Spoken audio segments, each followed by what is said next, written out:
or to reconvene this board meeting from yesterday. Ms. Davis, please call the roll. Right, so I think they're going to discuss that.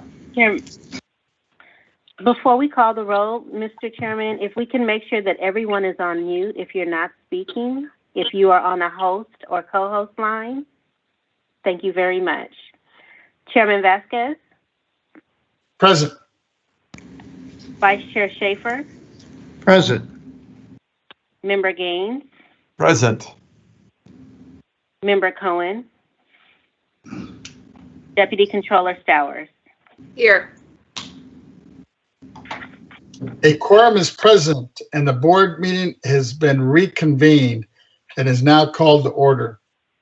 If we can have, well, let me begin by just saying, once again, just a reminder that, you know, we are all speaking simultaneously on a shared open teleconference call line. So once again, we need your patience, just as we did yesterday.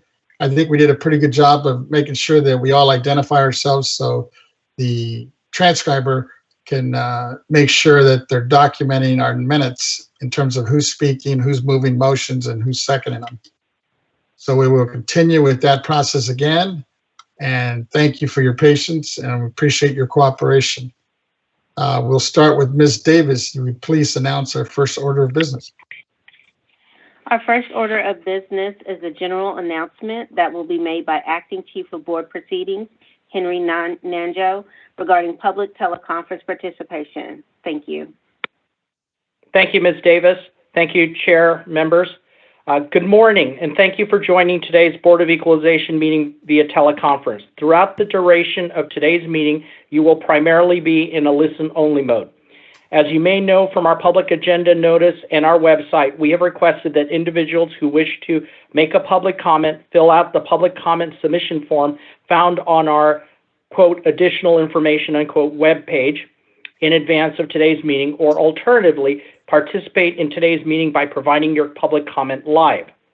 After the presentation of an item has concluded, we will begin by identifying any public comment requests that have been received by our board proceeding staff with the AT&T operator, providing directions for you to identify yourself. After all known public commenters have been called, the operator will also provide public comment instructions to the individuals participating via teleconference. Accordingly, if you intend to make a public comment today, we recommend dialing into the meeting on the teleconference line, as the audio broadcast on our website experiences a 1 to 3 minute delay. When giving a public comment, please limit your remarks to 3 minutes. We ask that everyone who is not intending to make a public comment, please mute their line or minimize background noise. If there are technical difficulties when we are in the public comment portion of our meeting, we will do our best to read submitted comments into the record at the appropriate times. Thank you for your patience and understanding. Chairman Vasquez, Ms. Davis, back to you. Thank you. Ms. Davis, please call our first item.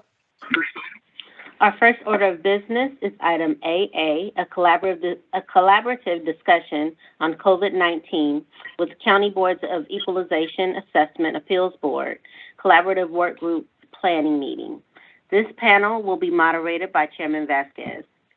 Go ahead, sir. Yes, thank you. We will go ahead and start.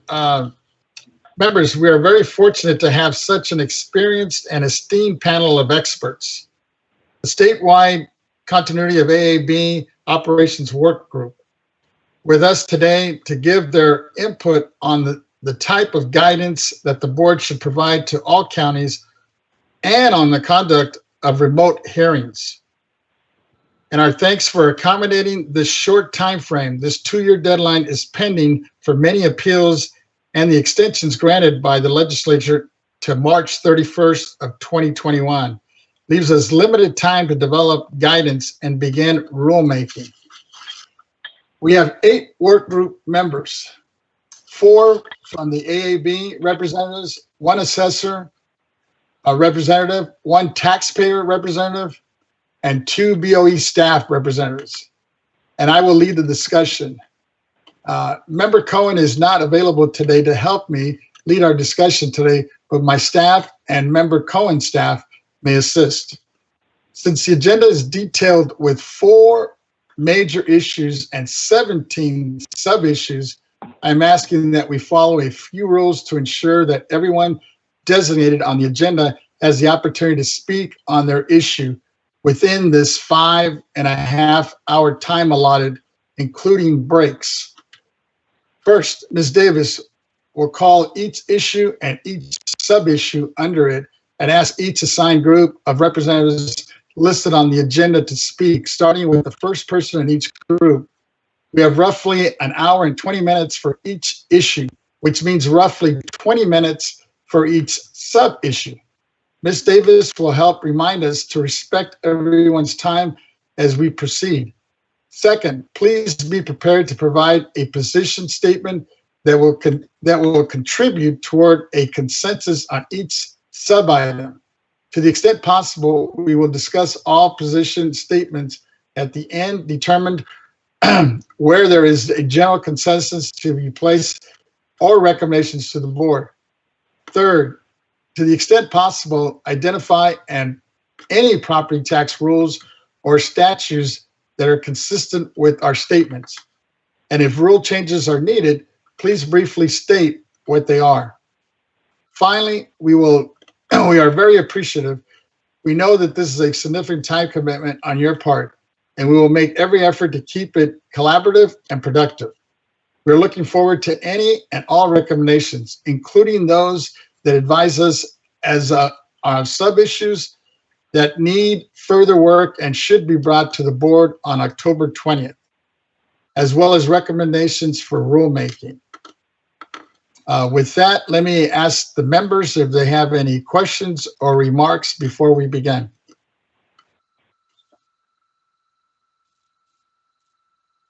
Chair Vasquez? Yes, go ahead. This sounds like Regina. Yes, go ahead for Ms. Cohen's office. Go ahead. Right, I will wait for the rest of the board members, but if they don't have remarks, I would like to make remarks on her behalf. Sure. Let me ask, is Member Gaines or the Vice Chair Schaefer have any remarks or comments before we start?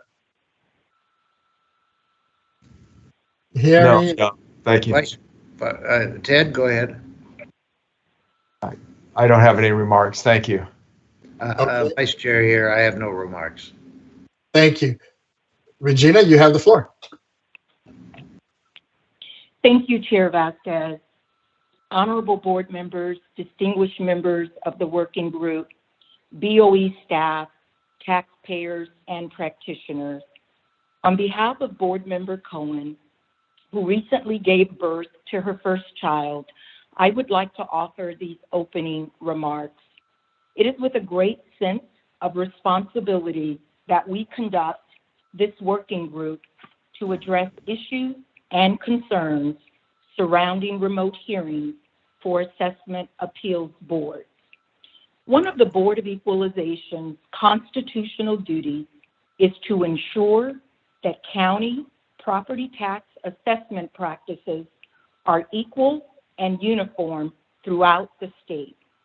The board, under the leadership of Chair Vasquez, with Board Member Cohen supporting him, is conducting this working group meeting to fulfill this constitutional responsibility. We all recognize the unique challenges posed by COVID-19 pandemic. The pandemic has resulted in limitations of in-person meetings for many public bodies in California. Many assessment appeals boards have delayed in-person hearings or have begun to conduct hearings remotely using electronic technology. As stated at our August board meeting, our own legal counsel has not found any law or statute that prohibits AABs from conducting remote hearings by teleconference or video conference. I am proud to state that there is legislation sitting on the governor's desk that would further codify this assertion by our own legal counsel. Through this working group process and through the work of our Executive Director, Brenda Fleming, and her staff, guidance will be issued so that assessment appeals boards can have clear protocols for procedural and evidentiary remote hearings. In doing so, we will remain true to our firm goal of preserving the health and safety of all participants at assessment appeals board hearings. The process we are initiating today is a flexible one, which may continue over several meetings. Guidance will be provided initially based upon consensus received at this meeting.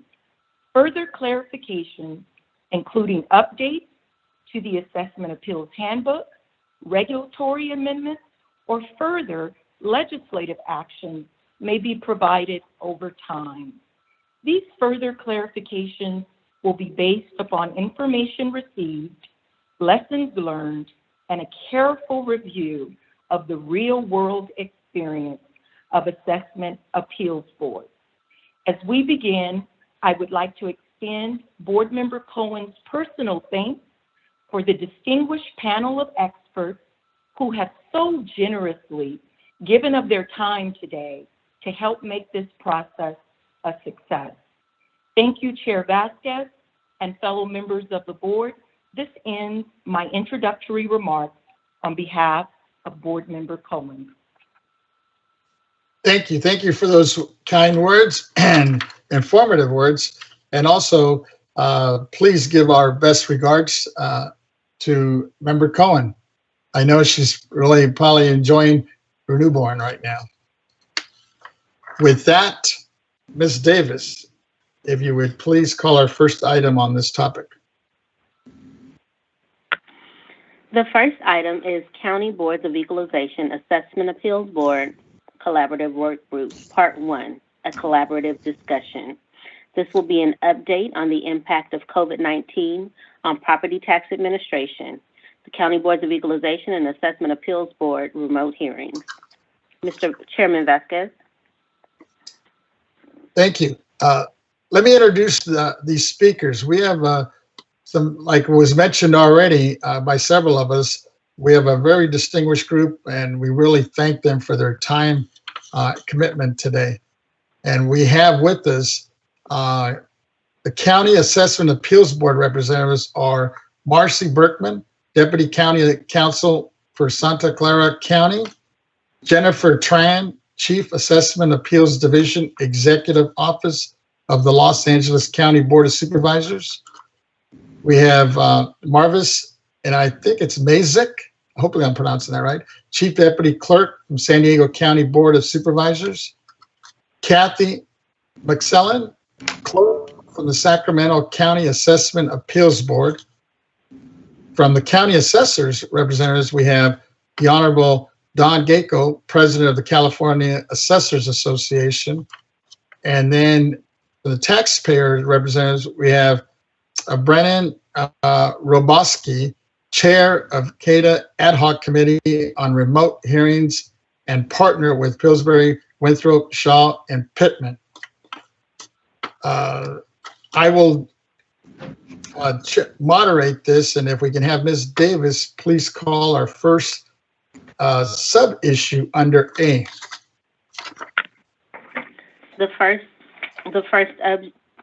Excuse me, sir. The issues that will be addressed are the A, clarification on the rights of the hearing participants. The invited work group speakers are four county AAB representatives, one assessor representative, and one taxpayer representative.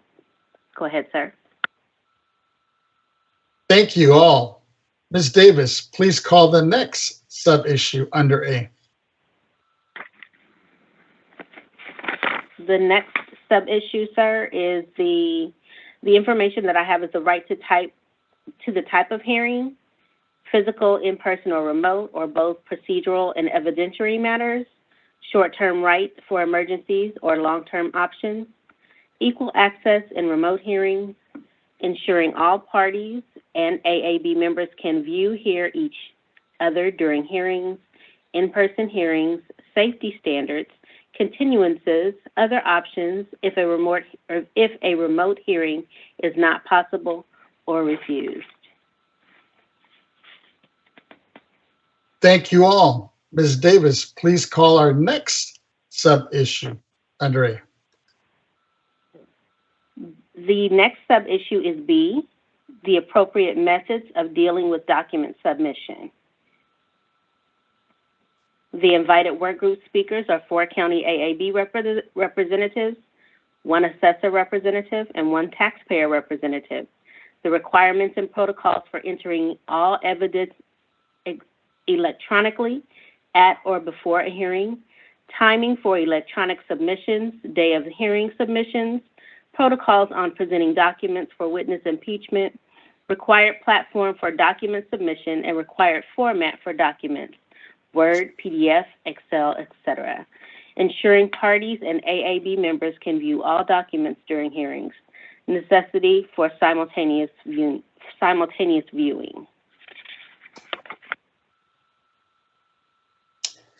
Thank you all. Ms. Davis, please call, I believe, are we on the 3rd now or the 4th? No, that would break down the 11 notice. I'm sorry? Thank you. I believe now we're down to is this the 4th sub-issue, Ms. Davis? We're on the 4th one is technology options. Yes.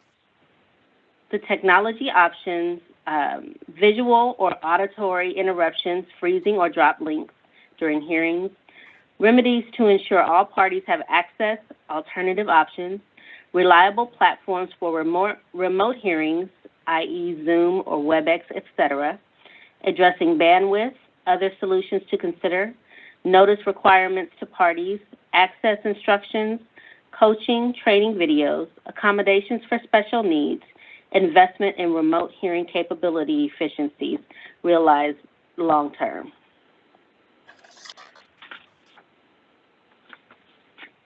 Would you like for me to continue? This is Henry Nanjo. I just wanted to clarify for the record, that was the 3rd sub-issue C, technology options, that Ms. Davis just read. Thank you. That's what I thought. I thought I was going ahead of my, so now we're coming up to the 4th. Okay, so thank you all. And Ms. Davis, if you would please call the 4th sub-issue under the 4th. Sure, sir. The 4th is D, BOE role, invited work group speakers, 2 BOE staff representatives, 4 county AAB representatives, 1 assessor representative, and 1 taxpayer representative. Possible modifications needed to property tax rules 301 through 326 to facilitate remote hearings. Details on guidance needed to ensure uniformity on resolved remote hearing issues via letters to assessors and assessment appeals manual, providing training for AAB members and staff, assessors and staff, taxpayers, and other participants, including but not limited to the use of technology and equipment required for remote hearings, clearinghouse function, ensuring information and communications among all counties, assessors, taxpayers is received and shared, and published letters to assessor, to the county board, AAB clerks, county councils, interested parties, providing guidance on resolved issues and remaining concerns. Thank you. Members, before we get too far along, is any one of the members care to make any comments at this time, or should we just continue?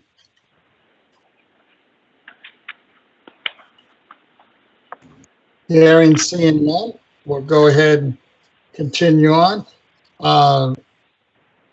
And I believe at this time we should also ask AT&T, or is there anybody that needs to make a public comment at this point?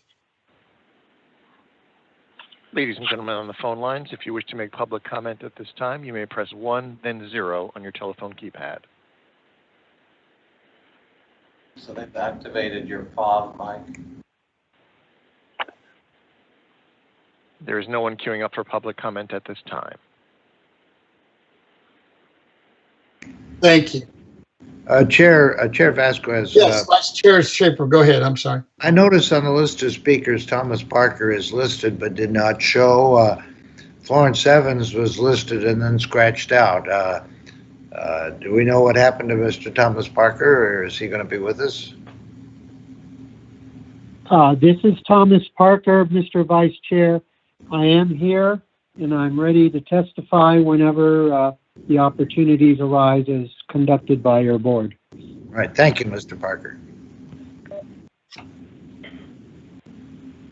Chair Vasquez, Yes. this is CA President Don Gakel, Yes. and I think this would be an appropriate time, if you please, to announce that I have asked the Honorable Ernest J. Dronenberg, Assessor of San Diego County, to present for assessors on this item, and he should be on the line.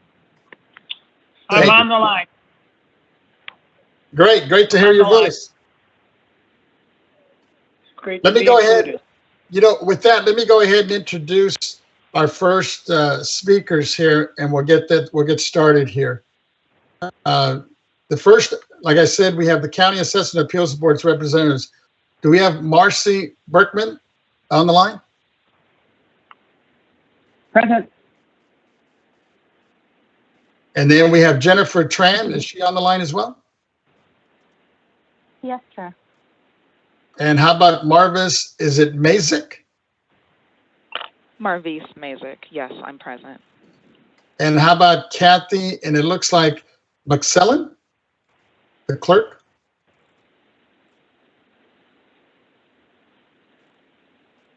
I believe that's McClellan. Is it McCullen? Is she available? McClellan, yeah. Like General McClellan. General McCullen, okay. This is Kathy McClellan. Welcome. And then from the county assessors representatives, well, I heard Don already, so I know he's here. And then we have Ernie as well. What about the taxpayer representative? Do we have, it looks like Brandon Robowski? Hello, this is Brianne Rabowski. Okay. Why don't we go ahead and start with them with Marcy, if I heard her on the line. Good morning, and Good morning. I wonder should we go to the state and were you wanting me to address the entire first topic with subsections? They've been talking about it. There've been anything pushed out there like Members, please mute your mics. My daughter like KT22. I wonder like Mr. Gaines? Well, no. Mute your mics, please. Okay. Go ahead. I'm sorry, Marcy. Were you wanting me to address the entire first section? Yes. Or one subtopic at a time within? Let's start with the first topic. So, with respect to the first topic, I think that AB 107 and the State Board's counsel and make it clear that remote hearings are possible, and hopefully the governor will be signing that shortly. Although the COVID-19 pandemic was a motivation for moving towards remote hearings, I believe that once various counties invest in the technology and bring themselves up to speed on how to run them, they are likely, in some counties, probably not all, to be something that continues into the future, and that the counties should certainly have the flexibility and the options to proceed as they wish in that regard. Some counties, such as Santa Clara, are unlikely to utilize remote hearings at all. Some counties may want to use them only during the pandemic. Some may want to continue using them for some or all types of proceedings in the future. In my personal opinion, I also think that remote hearings ought to only go forward if both parties are amenable to that, and that if applicant is not amenable to a remote hearing, that they should be able to sign a waiver of the 2-year statute and have a live hearing when a live one is available, or perhaps just utilize the existing postponement Rule 323 to do that one postponement as a matter of right. And then if a second hearing comes up before the pandemic is over, at that point determine whether they want to go forward with a remote hearing or sign a waiver, and which would be good cause for a second postponement until a live hearing could happen.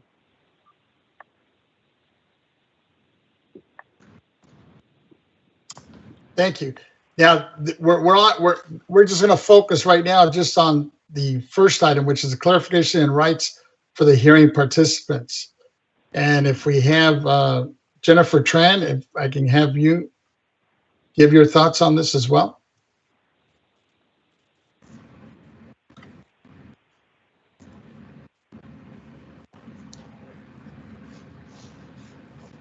It will be Mr. Thomas Parker who will be speaking on this item. Okay, Mr. Parker. Thank you, Chair.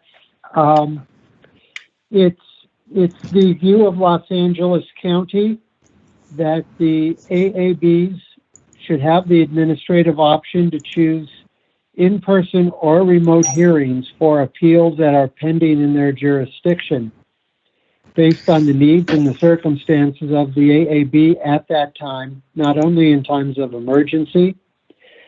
That same proposition should apply for both procedural/administrative matters as well as evidentiary hearings that the AAB may convene. Non-evidentiary hearings should be allowed by something less than, say, a WebEx or a Zoom or whatever program platform the county may choose, because administrative hearings, such as reading in the findings of fact, approving stipulations, status conferences, withdrawals of appeals, and approval of recommended values agreed upon by all parties, do not require a full-blown electronic remote hearing process to carry out that function. It should be a long-term option for all AABs. It should not be dependent upon the existence of emergencies of whatever sort that may arise in the future. AABs should not be mandated to use a remote hearing process. Rather, they should be allowed to use remote hearings as a standing option that meets the needs and circumstances of the local AAB and their available resources. So, consistent with that, the state board regulations and guidelines that come out of your board should allow for a reasonable degree of local AAB rule flexibility that reflects the needs and circumstances of each local AAB. One attempt at a comprehensive, one size does not fit all, and an attempt at a comprehensive and rigid regulation under the rubric of statewide consistency will not serve the public interest. To take an extreme example, the needs of an Alpine county are not the needs of a Los Angeles county or the number of counties in between on that spectrum. As far as equal access goes, there of course has to be due process for all parties. That's found in current Rule 302A1. Due process is of course a flexible constitutional requirement that can vary in terms of the actual hearing details, depending on the nature of the hearing and the issue being determined. As AABs are quasi-judicial administrative hearings without the use of technical rules of evidence, what is required in the view of the Los Angeles County AAB is that parties, witnesses, and AAB panels must be able to hear each other and see all documents as they are being discussed and presented.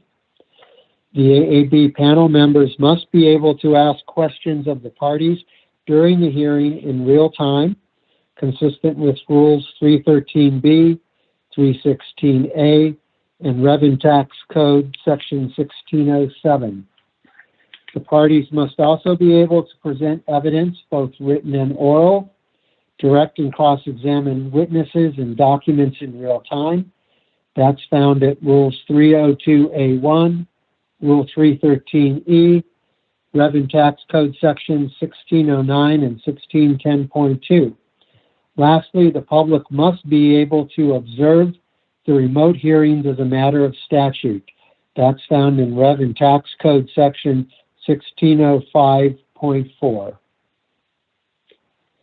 And as far as safety standards go, whatever the public health standards are, as issued by the state and/or the county public health officer, those should obviously be followed for any in-person hearings during, for instance, the COVID-19 pandemic, and whatever safety standards might be established in future, heaven forbid, pandemics that California may find itself subject to. Thank you. Thank you. Let me just remind, we're actually just doing the A topic, which is the clarification of rights of the hearing participants. And really, we're kind of looking at the 4 bullets, which actually Mr. Parker did, I think, a good job of going through each one, where the first one is really the right to the type of hearing, physical, in-person, or remote, for both procedural and evidentiary matters. Second one is the short-term right for emergencies on long-term option. Third is equal access in remote hearings, ensuring all parties and AAB members can view, hear each other during hearings. And then the 4th bullet is in-person hearing safety standards, continuances, other options if a remote hearing is not possible or refused. With that, let me go on to our next speaker here, which is Marvis Mazik. Thank you, Mr. Chairman and members of the board. My name is Marvis Mazik, and I am the Chief Deputy Clerk of the Board for the San Diego County. With regard to the first bullet, the right to the type of hearing, physical or in-person or remote, San Diego County is in favor of the option for physical, in-person, or remote hearings, having both options.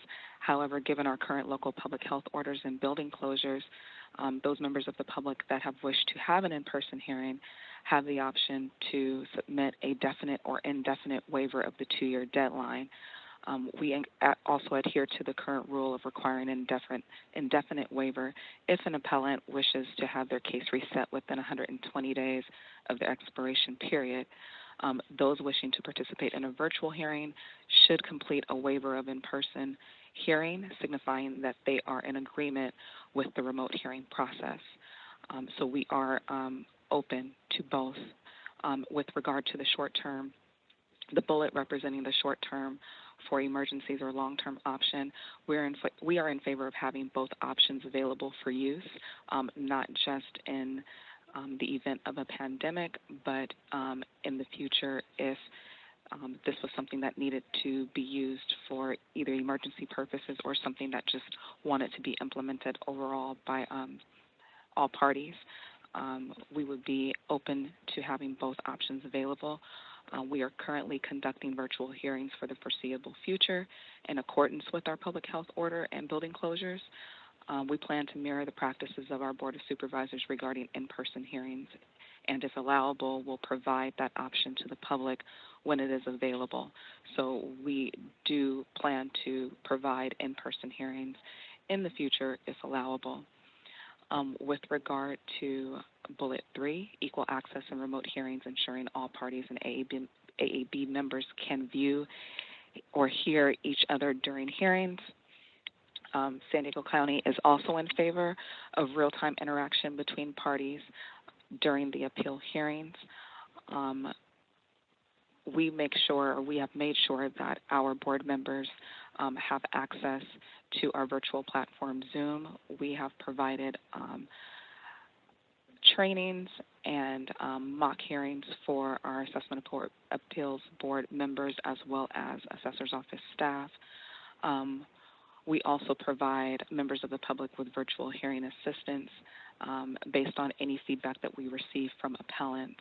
And we continue to offer trainings and rehearsals as needed. I also mirror some of the comments that were made by Tom Parker with LA County with regard to ensuring that all exchanges of information or exhibits, comments are made in real time during that remote hearing process. With regard to the last bullet, Number 4, in-person hearing safety standards, continuances, other options if remote hearing is not possible.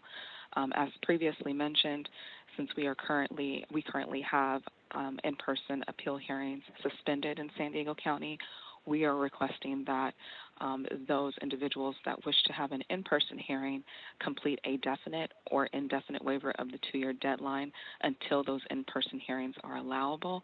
Once they are permitted, we will follow any public health order guidelines, local requirements with regard to social distancing, face coverings, reduced capacity for hearing rooms.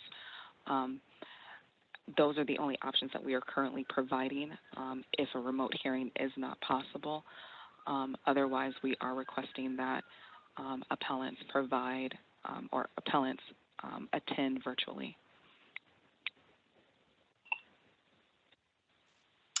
Thank you. Now let's move on to Kathy McCullen, the clerk. Yes, I'm here.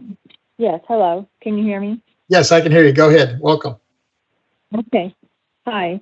In regards to right to the type of hearing for both procedural and evidentiary matters, Sacramento County is conducting remote meetings for 33 boards and commissions. In compliance with local and state health orders, in-person public participation is not an option at this time. Board members participate remotely, and the public participate remotely and/or submit electronic comments. Sacramento County is at the state's highest risk category for COVID-19. The county's public health officer has prohibited gatherings. The clerk's office continues to conduct remote public hearings. 2 out of 3 assessment appeal board members will only participate remotely. Some out-of-state tax agents are prohibited from traveling to California for in-person hearings due to COVID-19. This travel restriction is in effect until December 31st, 2020. When the public health officer allows gatherings, the clerk's office will take steps to transition to in-person meetings and hearings. With a short-term right for emergencies or long-term option, Sacramento County has successfully held AAB procedural and administrative hearings remotely since May 2020. This has been an efficient practice. Some aspects of virtual hearings may be incorporated into future administrative hearing procedures like submission of material and holding remote hearings. The Assessor, Appeals Board, and Clerk's Office has expressed interest in discussing process changes to optimize best practices. If an applicant, agent, assessor, staff, or board member prefer to meet in person, staff will make arrangements that are consistent with current operational procedures. Concerning equal access and remote hearings, Sacramento County uses BlueJeans software to conduct remote meetings. Participants have the option to join telephonically or by video. Participants can access the meeting by calling from a phone or clicking on a web link through the BlueJeans app or web page from a computer, laptop, or any mobile device. Up to 9 virtual participants can be displayed at one time. Participants will have a functionality based on their login as either a moderator, presenter, or participant. Meeting invitations are sent electronically and include confidential access information. The clerk is a moderator and shares the presentation screen to display exhibits and material during the hearing. The clerk's office has designated trained staff to assist users with connecting to the meeting, accessing material, and answering questions offline during the meeting. And in regards to the in-person hearing safety standards, continuances and other options, if remote hearing is not possible or refused, Sacramento County safety protocols are in place, both department and county-wide, in pursuant with the county's public health order. The county will hold remote evidentiary hearings starting October 27th, 2020. The hearing room is reserved on all scheduled hearing dates as a secondary option if the need for an in-person meeting arises. the hearing room is conducive to social distancing and safety protocols pursuant to the public health order. And another option is the continuance if a waiver is on file for an appeal. And that's all I have for this portion. Thank you. With that, Chair Vasquez, oh, I'm sorry.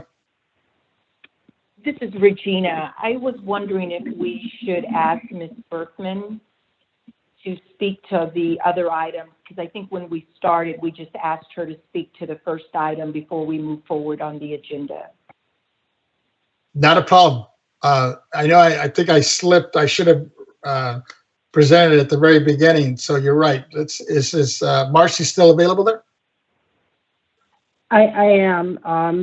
So if I understand correctly, you'd like me to now go through my views on the other bullet points under heading A? Yes, please. Rights to hearings. Okay. For the second bullet point, the short-term or long-term, I believe I included that in my prior remarks. I think that COVID-19 was the impetus for thinking about remote hearings, but that for those counties who wish to continue to use them after the pandemic is over, that they should be permitted that option, and that applicants should be permitted to choose a live hearing instead if they prefer at that point.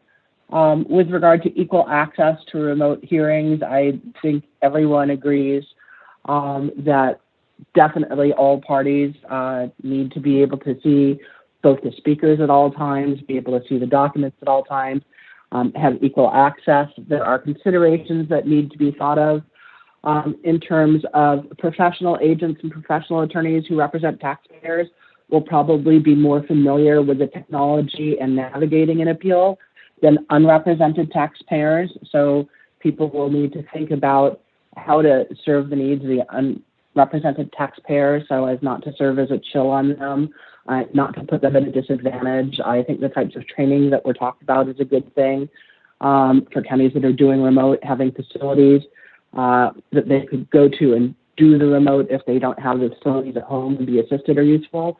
Although at that juncture, it might make more sense to have a live hearing. But I think everyone's in agreement that everyone needs to be able to have access. And of course, the public needs to have access not to participate, but to listen and remotely attend, sort of the equivalent to listening and remotely attend it live. And as a flip side to that, the county needs to have the ability to turn off the feed to the public for those portions of the hearing that are closed for trade secrets. With respect to in-person hearings during the pandemic, Santa Clara County is currently conducting those. I imagine as this pandemic continues, some other counties may as well. We adhere and recommend adhering to the stricter of the statewide or local public health officer requirements. I know that our public health officer has issued a formula for determining a safe number of people to have in a room wearing their PPE, and our facilities and fleet carefully went through, measured the room, and determined the maximum number of people. For example, we moved from our usual smaller hearing room for value and legal hearing officers to a much larger auditorium where our appeals boards normally meet, and there's a strict limit that's controlled by the clerks of the number of people allowed in the room at any time. Spaces are marked out for social distancing with plexiglass dividers. People wear their masks or to wear their masks at all times, both in the building, and we have people at the entrances in the building making sure people are asked the questions about public health, know to wear their personal protective equipment. We have had one incident where there was one county member who has a reasonable medical accommodation that they cannot wear a mask, and our public health officer determined that it would be safe for that person to wear an appropriate type of clear face shield instead during the hearing. So we've made sure to take care of situations and how to address them if someone has a reasonable medical accommodation, that there's some medical reason they can't have a mask touched in their face, that there is a shield instead to ensure that the protocols are met.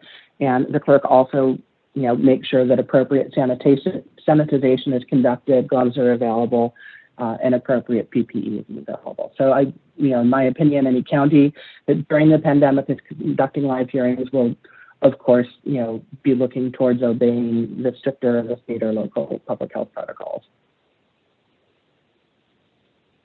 Thank you, Ms. Berkman, and sorry about that confusion. We'll move on to our county assessors representatives. Now, Don, did you want to go first, or did you want Ernie to go in your place? Actually, I asked Ernie to take that for the association, so Ernie will be presenting today. Okay. Do we have, I think I heard Ernie's voice earlier. Mrs. Dornberg? Yes, thank you for that. Greetings to the members of the board and Mr. Chairman. I have to say that Ms. I can't pronounce her name right, Maskak, the Chief Deputy Clerk of the county, did an excellent job of covering all the issues, but I would just like to say that as it relates to these 4 specific groups, there seems to be a good working condition in San Diego County because we've gone through 1,100 appeals so far and have had only 1 problem. So it's an excellent office that we work with, the clerk of the board, and I think that they're on top of, as you heard, almost every issue. So I don't want to be redundant, and I'm going to, in essence, pass on this part. Thank you. Thank you for that. So let's go ahead and we'll move on to our taxpayer representative. And I believe we have the chair. Is it Ms. Rabowski? Yes. Good morning, Chairman Vasquez. This is Brianne Rabowski on behalf of CADA. Thank you for allowing us to participate this morning. I agree with Assessor Dronenberg that many of the comments that have been made cover a lot of the topics pretty thoroughly. We did have a number of points that we prepared in writing, and hopefully each board member that's participating today did receive a copy of that. I will try and then abbreviate our comments so as not to be respectful of everybody's time. So with respect to the first bullet point with rights for types of hearings, we think that with respect to non-evidentiary hearings, video or phone conferences may work. And in fact, these types of non-evidentiary hearings, whether they're pre-hearings, status conferences, should be encouraged to be completed remotely. We also believe that there may be certain types of smaller hearings where there are less exhibits involved, less witnesses, that potentially could be done via remote, whether that video would likely be required if there are exhibits, but those may possibly be able to be done remotely. We also believe that stipulations and value recommendations and standard 441D compliance hearings could likely be performed remotely while upholding all due process rights. Evidentiary hearings are much more difficult, and to use the words of Mr. Parker, one size certainly doesn't fit all.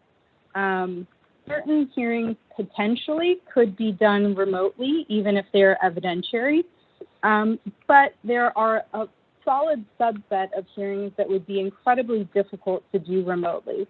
And that includes not only the small mom and pop unrepresented taxpayers that aren't facile enough with technology to really be able to perform remote hearings sufficiently so that their due process rights are protected, but also those complex cases where you have a number of witnesses, a number of exhibits, and the ability to really provide a meaningful and full hearing can't be done remotely. It inhibits cross-examination.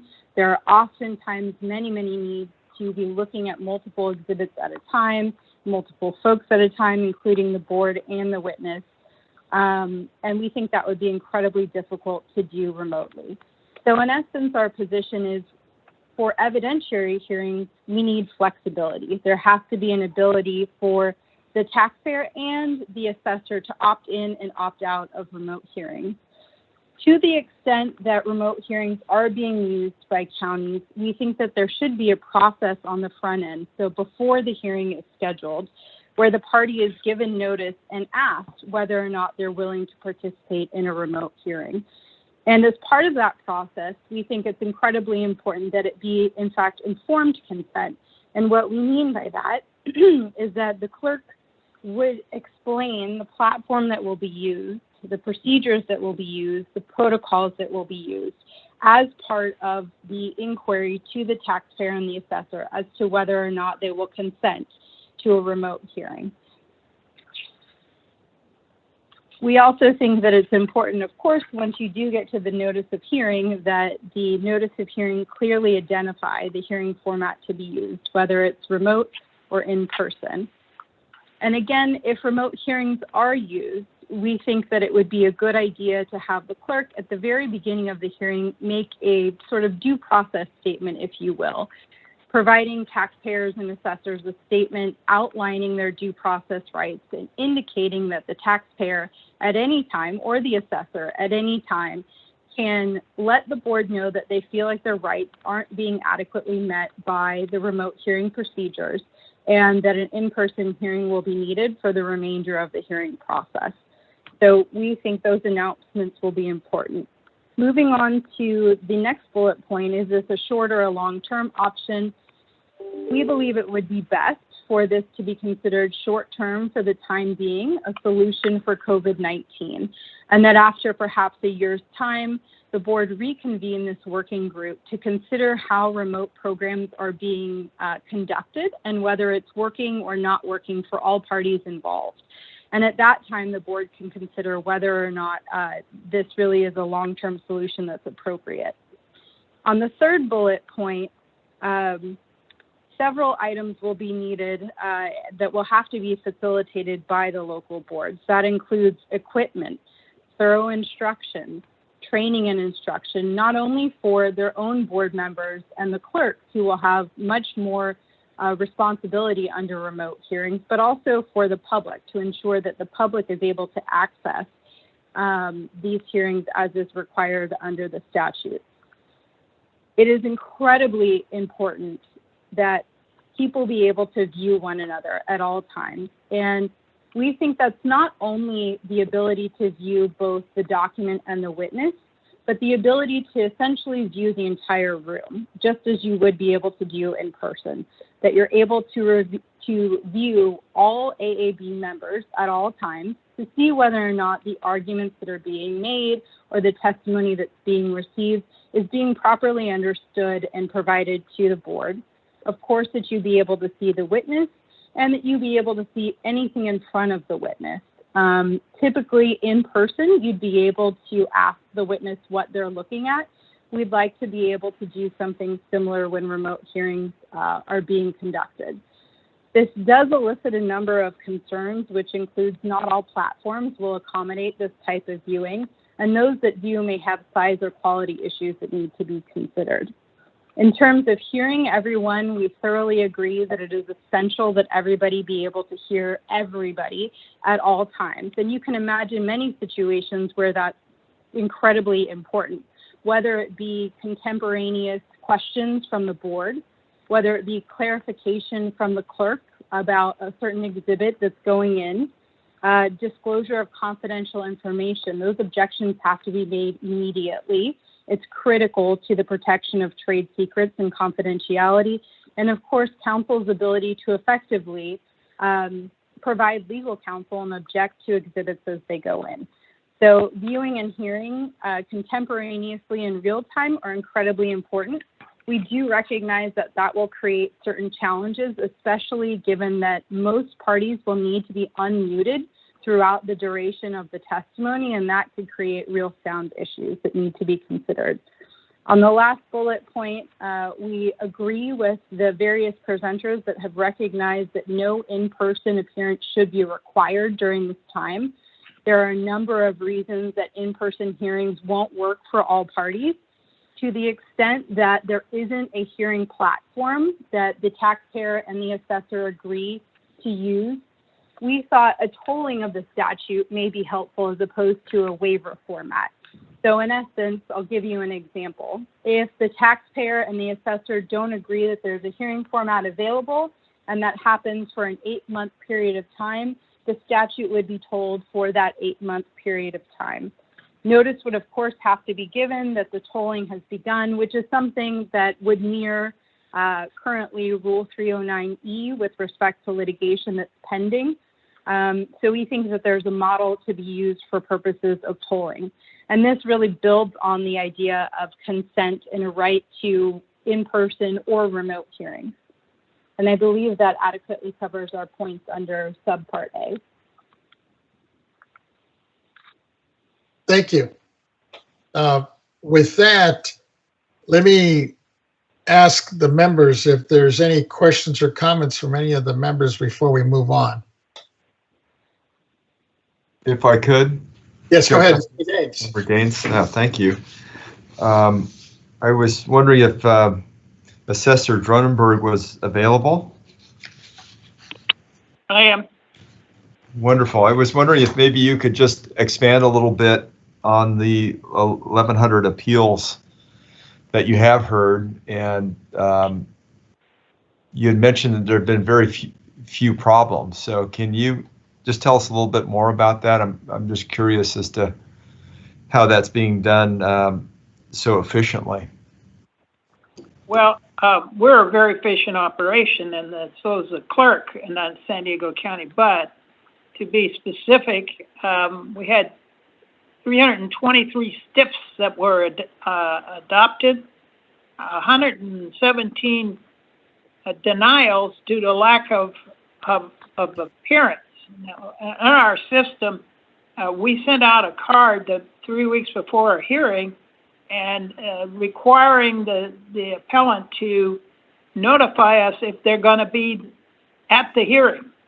We had huge problems until we adopted that system. We adopted that system about 5 years ago. So this lack of appearance is very important for scheduling purposes, especially in the remote. But we've had 117, which were about 10% in essence. 68 hearings that were taken and put on abeyance for a second hearing. 579 withdrawals. That means the taxpayer was informed by our staff that we're consistent in our belief that our value is correct. And after doing that, in essence, we gave them a second look, 579 withdrew their appeals. Then we had 15 miscellaneous. And so of the 1,100 so far, like I said, we've only had one person that couldn't technically meet with us. And so we're moving into our inventory quite nicely. Wonderful. That's great. And I was just curious in terms of the comments that we heard from CADA, from Brianne Robowski. You know, I am concerned about remote hearings and making sure that we're going through the proper a proper hearing so that there's due process. And I'm just wondering, do you feel confident in the way that you've been handling your cases that would satisfy the issues that were brought up by CADA? Yes, and I had not mentioned, I plan to mention later, but I'll do now. The first thing we do is send them a notice, the taxpayer. I've got one in front of me for McDermott, Well, and Emery that we just sent out last week. And it's regards a change in assessment appeals hearing location. And that's where we identify the fact that because of COVID-19, that we're going to have a remote hearing. And we send with that an agreement, another paper, an agreement to waive in-person assessment appeals hearing. And that's, they put their name, they put their contact information, and they agree to have this appellate hearing remotely in advance of anything. You know, if we don't get this back, then we put them on another list. Okay. And so I think they're having their due process right there and there. Wonderful. And then we How- follow how up about- with the card. How about, sorry, but just how about on the evidentiary hearings, the ones that are more complex? Are those being done in person, or are you still being? Everything. Yeah. No. Go ahead. Everything we can do with the agreement of the taxpayer is being done. We haven't had a major one yet where we have the big, multi-day hearings. Okay.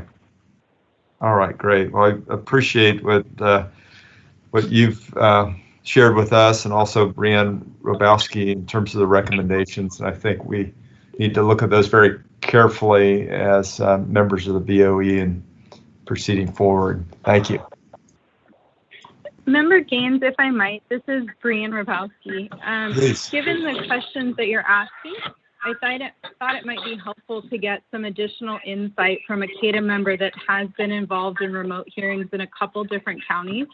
Sure. So I have on the line Wes Nichols, who's a CADA member and can speak to some of these things. I also should have introduced at the very beginning that in addition to Wes Nichols and myself, we have Chris O'Neill also joining us, who's chairman of CADA. But I'll ask Wes at this time to provide some examples from live hearing or remote hearings rather.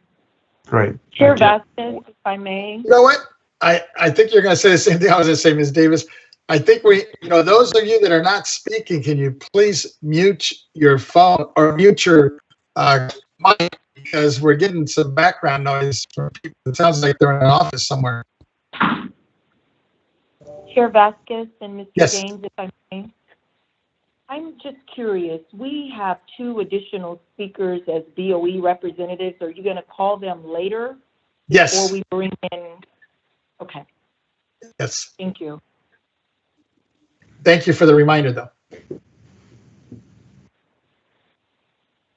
Go ahead. Do we still have? Was it? Mr. Nichols. This is Wes Nichols. Can everyone Wes hear me? Okay. Nichols. Go ahead. We can hear you. Yes.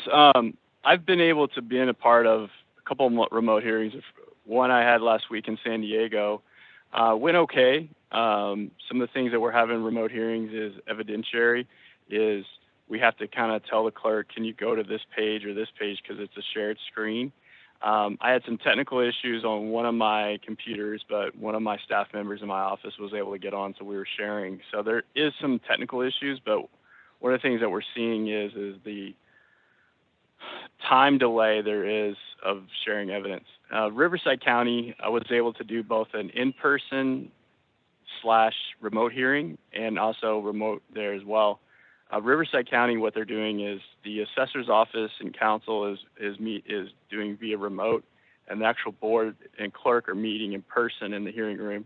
And we were there in person, where we could present evidence and we could see the assessor and cross-examine that way. The issue there is the time delay from the clerk sending it to the assessor, having them to print it out and be ready. It's taking probably additional 30 to 40 minutes just in time delay of handling changing of evidence. That was difficult. I had talked to some of the board members about, hey, this is going to be the future and you might be able to do this from your house. And some of the board members expressed that they didn't like that idea because, one, they didn't want to have the time and expense for themselves to print out all the materials on their own equipment. Second is the board members like to be together to confirm and go over the evidence in person, and sometimes that's difficult. So some of those are the negatives, but for the most part, it is pretty positive. What's great is we can bring in, on one of the hearings, I was able to bring in remotely one of the owners to come testify, and he didn't physically have to be there. So for processes like that, there are some good aspects to it. It's just everyone needs to know that the evidence side, that they can sometimes take a little longer and have some technical difficulties. I think the key is if letting everyone know up front before a hearing starts, if you have any technical difficulties or if you have any feel like your due process rights are being violated, you have the ability to ask for a postponement or to stop the hearing until the issues can get resolved. So I do think that's important, and then the ability, how we're able to share and introduce evidence is going to be key too. With that being said, I think it can work. Some of the bigger, larger, complex cases, I think most people would rather have them in person.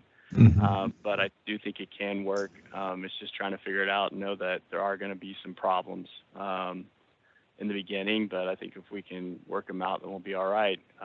But all in all, I think it could be positive. Do you think that the number of cases will increase because of the ability to do it remotely?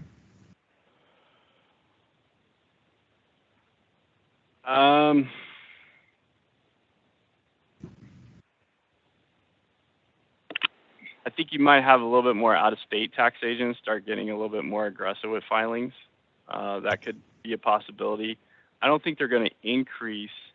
I think there is a way that CADIS came up with, a way to kind of do kind of a quasi or kind of compromise or a status conference with the assessor, or be able to sit down and with the assessor and go over evidence and go over the case and try to come up with a resolution. That's probably the best for everyone. So if there was some way to go about doing that without having to physically be there or involve the board, would help out with calendaring. For the most part, like for San Diego, Mr. Dronenberg, 99% of the cases that are going in front of San Diego are administrative issues, like accepting recommendation, postponing administrative issues. So, some counties that would say LA and Riverside that have a lot of evidentiary hearings, they're still going to be the same. There's still going to be a lot of workload. I don't think it's going to increase the workload at all. Right. Thank you very much. And thank you, Chair, for the indulgence. I appreciate it. Not a problem. Not a problem. Before I actually turn it over to any public comment, let me just get back to Regina. You were asking about the BOE staff. As I'm looking at this, we don't have anybody for the BOE listed on this item. We are speaking on a couple items later in the agenda. But if you had a question, maybe, do you have a question for the staff, maybe? No, but I do want to ask the question to the presenters thus far. Is that okay, sir? Sure. Go ahead. We've heard from CADA and maybe one of the counties about the right of the taxpayer as it relates to the option for a remote or in-person hearing. And I'm just curious, from the county's perspective, what flexibility are we providing? And if they have to agree to a waiver, what time frame are we having them agree to? This is Marvis with San Diego County.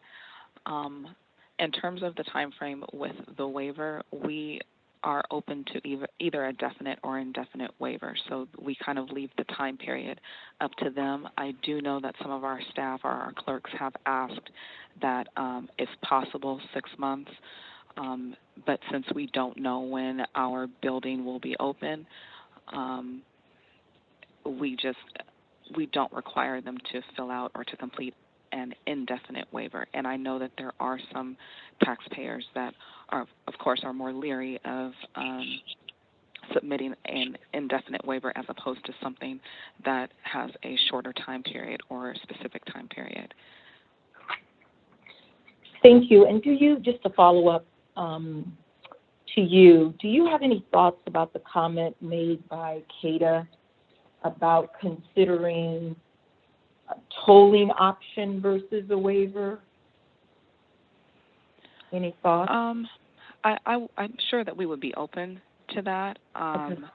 The waiver was something that was done fairly quickly. This was a quick process for us.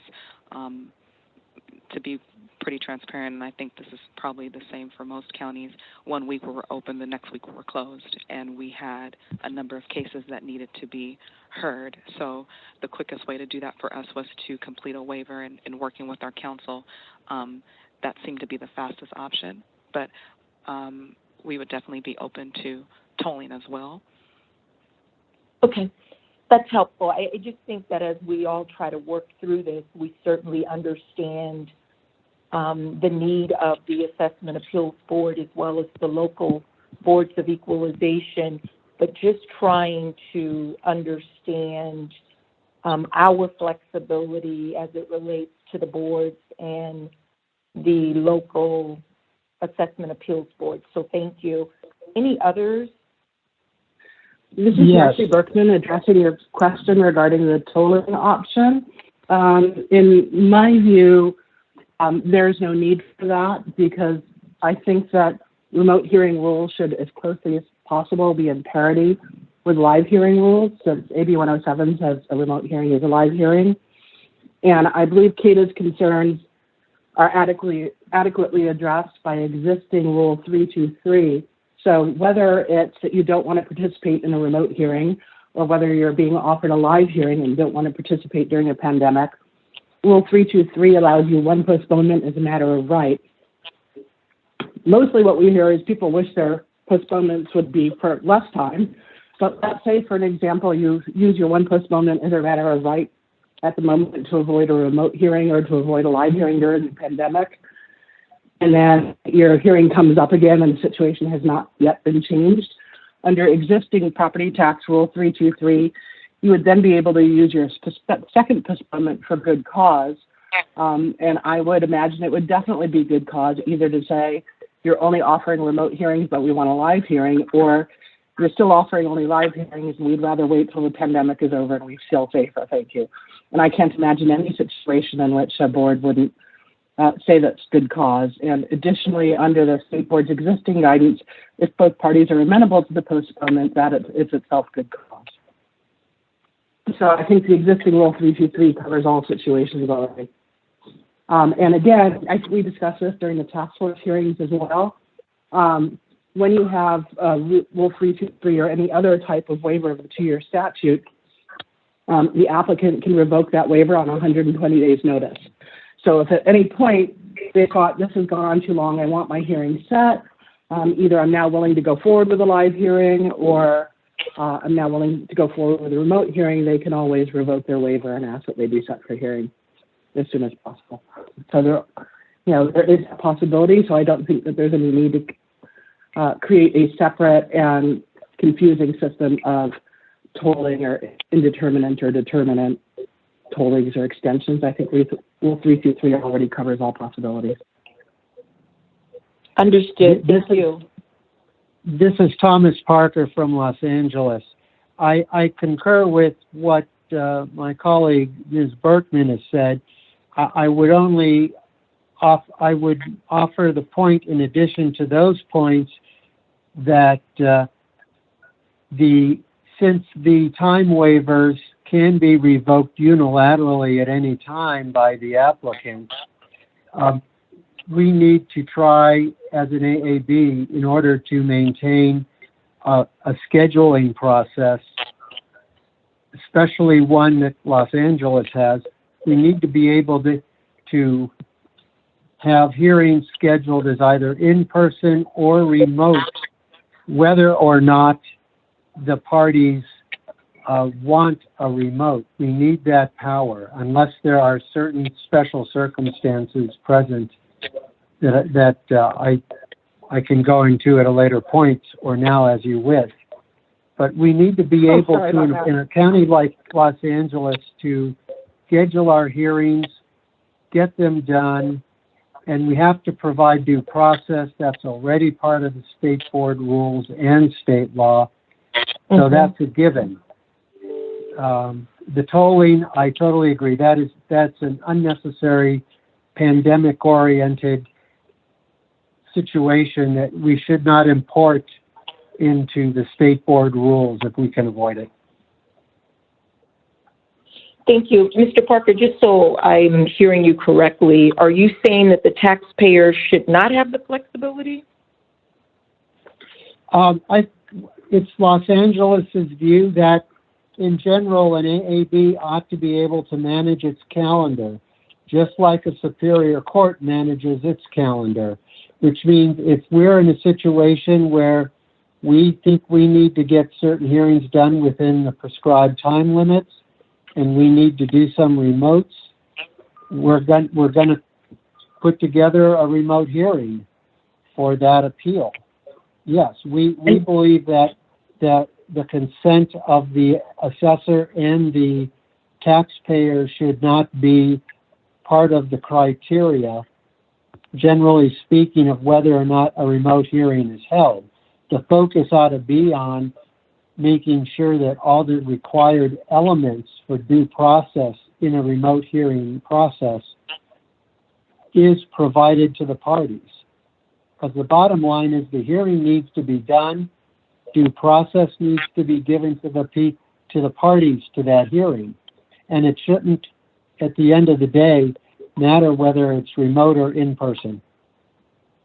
But if based on, and certainly appreciate your comment, but if I'm a taxpayer and let's say based on not wanting to leave my home due to the pandemic or you name it, and I do not want to participate in a remote hearing or in an in-person hearing or don't have the technology, you name the variables that come into play. Are you saying it's LA County's perspective that taxpayer should still be compelled to participate? I would say that if the taxpayer can demonstrate to the AAB that they don't have the equipment, they don't have any technological capability, and here's another important caveat: if the county is not able to provide them a place where they can get access to the technological capability and assistance as needed, then I would agree we should consider not forcing them into a remote hearing process. But speaking for LA, I can tell you part of our plans are to provide in a safe place, and I mean safe by public health standards, with a computer, technical assistance as needed, and all that stuff, so that they can participate in a remote hearing if they're not able to at their home. And just one additional question, Chair. Mr. Parker, Ms. Berkman mentioned the existing Rule 323. So if a taxpayer exercised their rights under those rules, LA County, I think she said most AABs, local boards of equalization, would basically grant or cooperate based on a taxpayer exercising that right. That would be the same in LA County, correct? Yes. Okay. Thank you, Chair. Thank you. Before we move on, I'm sorry, was there somebody else? If I could. Yes, this is Brian Rabowski from CADA. I just wanted to respond to some of the comments that have been made. Sure, if you could do that briefly. I will do it briefly, yes.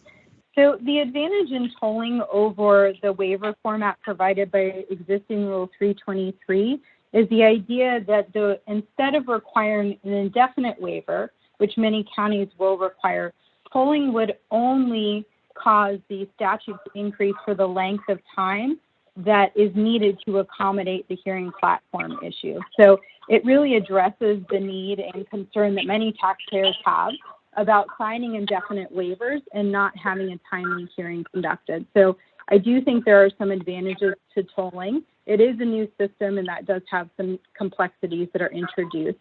The second point and the last point, and I will keep it short, that I wanted to respond to was in response to Mr. Parker's comments on whether or not parties should have the flexibility to opt out of remote hearings. I think that the board's duty under Rule 302A1 states the board's function is to ensure that the applicants afford due process and are given the opportunity for timely and meaningful hearings. And I fear that Mr. Parker's comments are focused only on the timely hearing aspect and are setting aside the meaningful hearing aspect.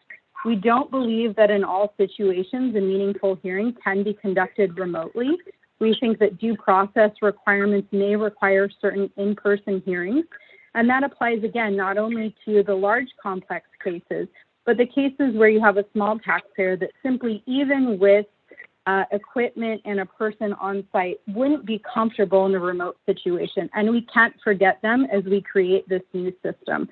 So I think building in flexibility is absolutely essential, and we can't elevate a timely hearing over a meaningful hearing. Swear them if they come down here. Thank you. Thank you for that. Before we move on to the next item, let me see if there's any public comments. Chair, I'm sorry, Vice Chair Schaefer, did you have a comment? Yes, I wanted to ask Ms. Mazik or Mr. Dronenberg. Is Mr. Dronenberg there? Yes. Yes, I was impressed with your recitation that we had 579 applications that were withdrawn that never went to hearing. 579 is an awful lot of human time. Did we make some considerations and adjustments with those people for the most part? At a level so that they never really had a need to go forward, or did they just give up?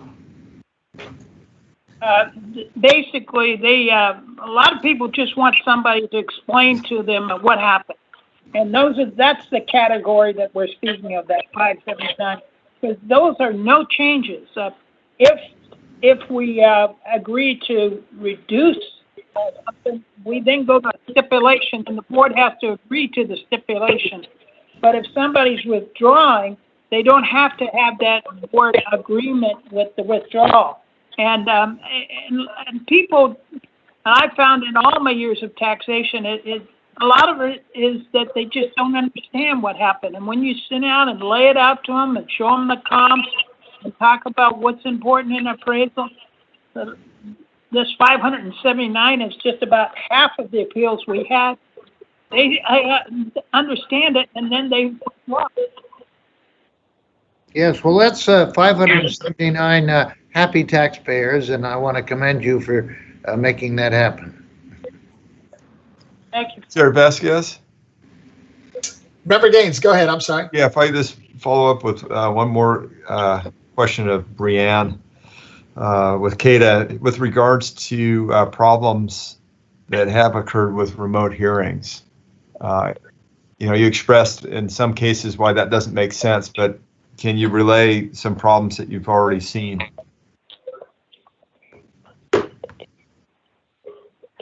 So, Member Gaines, this is Brianne Rabowski. I haven't personally been involved in a remote hearing. I can imagine a number of scenarios in the various hearings I have been involved in.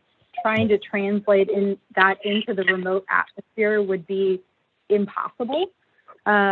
Wes Nichols has been involved in a number of remote hearings. I think he did a good job of relaying some of the issues that we've seen with technological delays. But okay. I think one of the biggest issues that I foresee is needing to have everybody unmuted so that you have contemporaneous, real-time ability to object and build your case is essential. And technology platforms may simply not be able to accommodate this at that time. And the need to review multiple exhibits at the same time and be able to hear everybody at the same time, again, may not be able to be accomplished remotely. And so I think there are situations that really jeopardize the due process rights of a taxpayer to put on a full and fair hearing remotely. Oh, great. Wonderful. Thank you. Appreciate that. Hello, this is Mr. Chairman from LA County. Thank you. Just another quick reminder, if you're not speaking, please mute your mics because we're still getting a lot of echo in the background here. I'm sorry, was that Ms. Davis? I was just going to ask if we can make that announcement. Thank you, sir. Go ahead. Not a problem. And actually, I'm going to ask you, do we have any public comment on this? Chairman Vasquez, before we go to the public, yes. Stowers here? Thank you. Sorry. Go ahead. Not a problem. I kind of wanted to dig a little deeper on CADA's advocating for totaling of the statute if a remote hearing is not possible.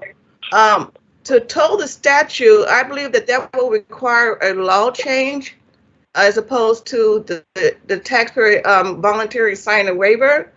Could CADA speak to that? Are they in agreement that we would need to have a law change as opposed to just simply signing a waiver? This is Brian Rabowski. I think that a law change may be needed in order to toll the statute. There are various things included in 1604C and Rule 309 that allow for things that are effectively a tolling of the statute. I think that you could add by executive order or add through legislation to those things. But I think that probably a change would be needed, yes.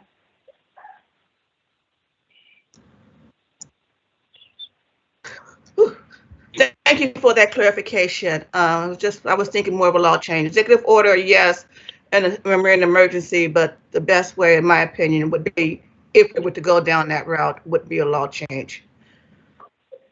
Yeah. This is Jennifer Tran with LA County. I would like to have a comment, please.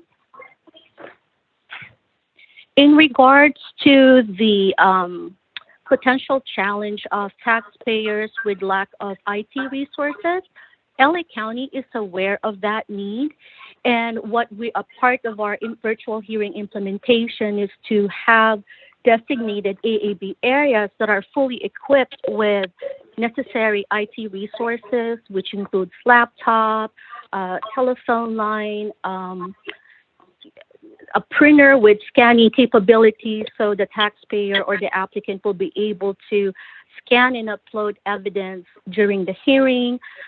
With regards to the virtual platform, we are using WebEx, and our AAB hearing clerk has full administration wherein we can mute all the lines unless the person is speaking.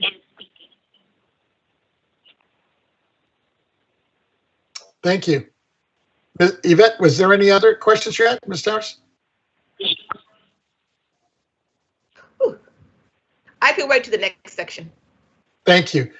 Ms. Davis, do we have any public comment on this item before we move on? We have received public comments, Chairman Vasquez. Yes. I believe we have Carol Ruwert of the San Francisco. She is the Deputy City Attorney for San Francisco. Ms. Ruwert, are you on the line?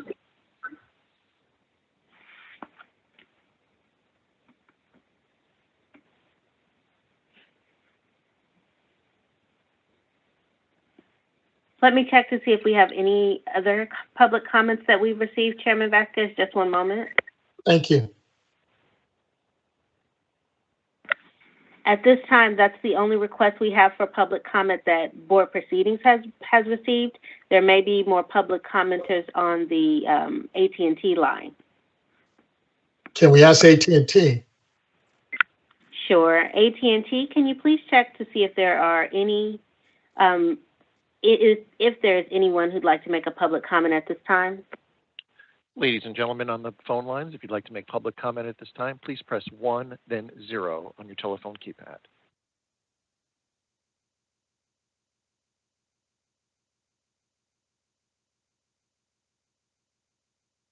One moment, please. We have one that's queuing up. We'll gather their name and we'll present them to you momentarily. Thank you.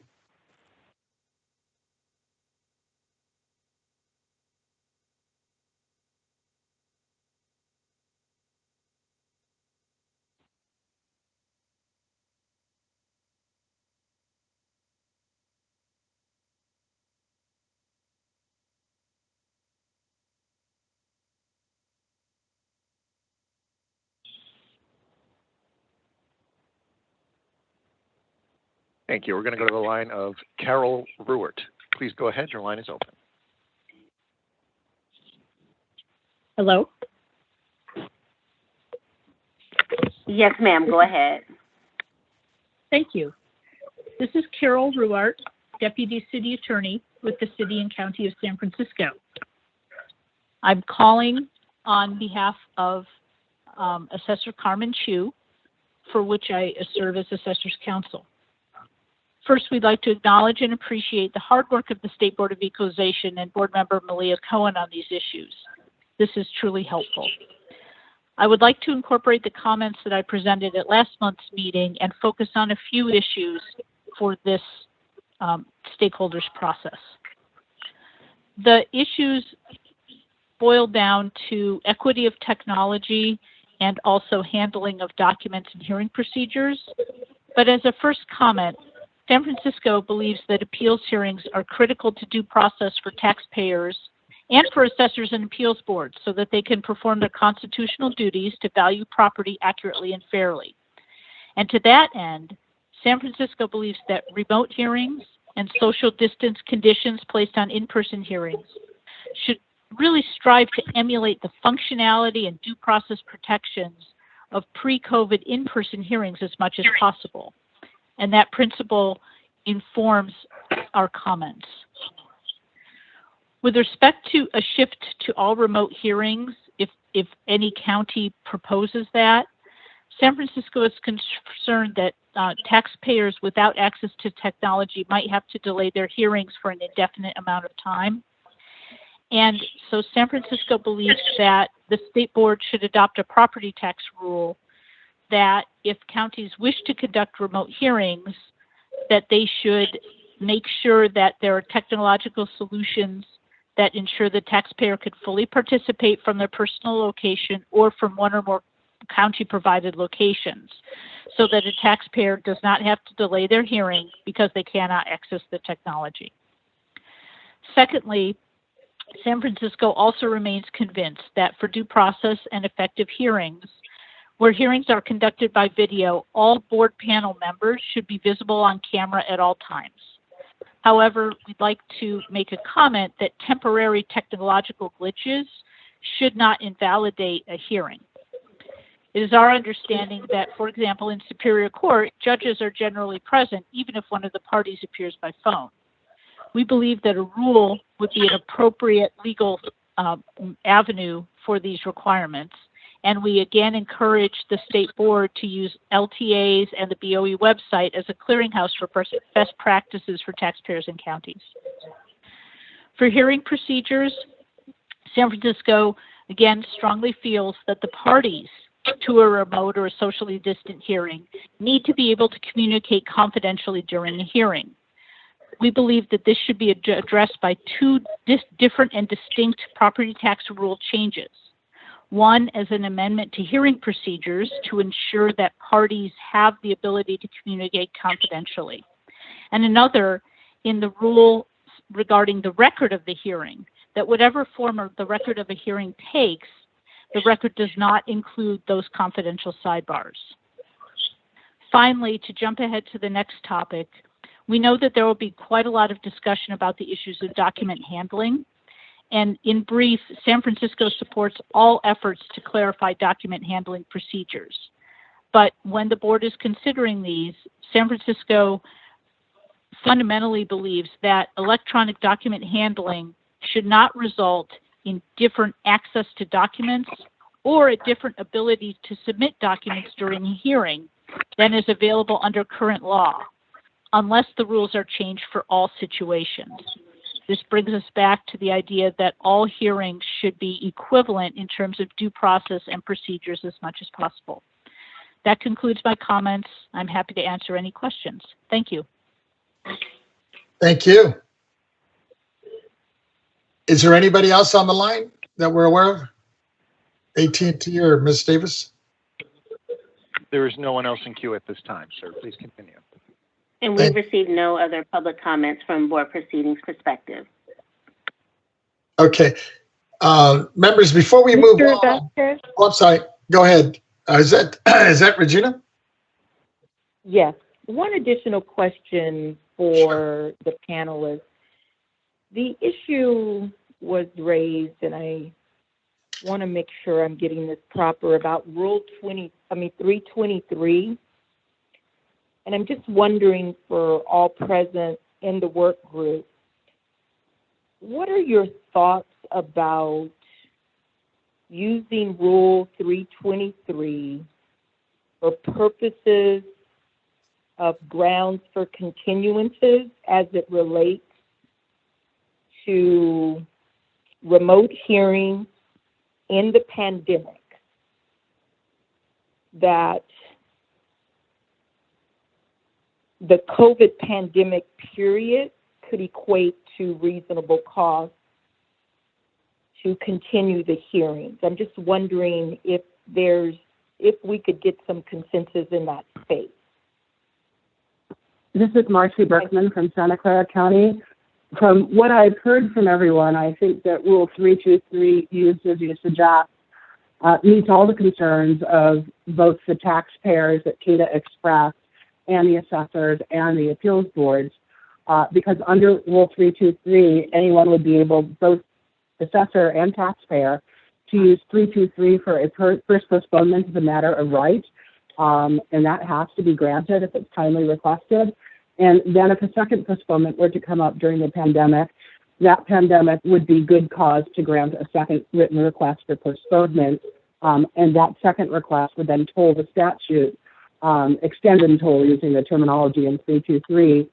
CADA has expressed a concern that some of their clients don't want an indefinite continuance, and 323 already takes care of that because within that, the taxpayer has the ability to give 120 days written notice that they're revoking their waiver of the 2-year statute. And then at that point, they would move forward to hearing. And if, say, for example, it were to be a complex case, say in San Diego or another county where at the moment they were only offering remote hearings, then CADA would naturally not revoke their revoke their waiver until things were public health-wise safe enough and San Diego had gone back to offering live hearings as well. And then if at that point CADA wanted to move forward with a live hearing, they would issue the notice that, 120 days notice that they're revoking their waiver, the 2-year statute, and at that forward San Diego would then go forward and set them for a live hearing. So I think Rule 323 does in fact cover all the concerns expressed by all the parties. This is Thomas Parker from Los Angeles. I would concur with what Marcy Berkman has said. Thank you. Others? This is Brian Rabowski from CADA. I'll keep it short.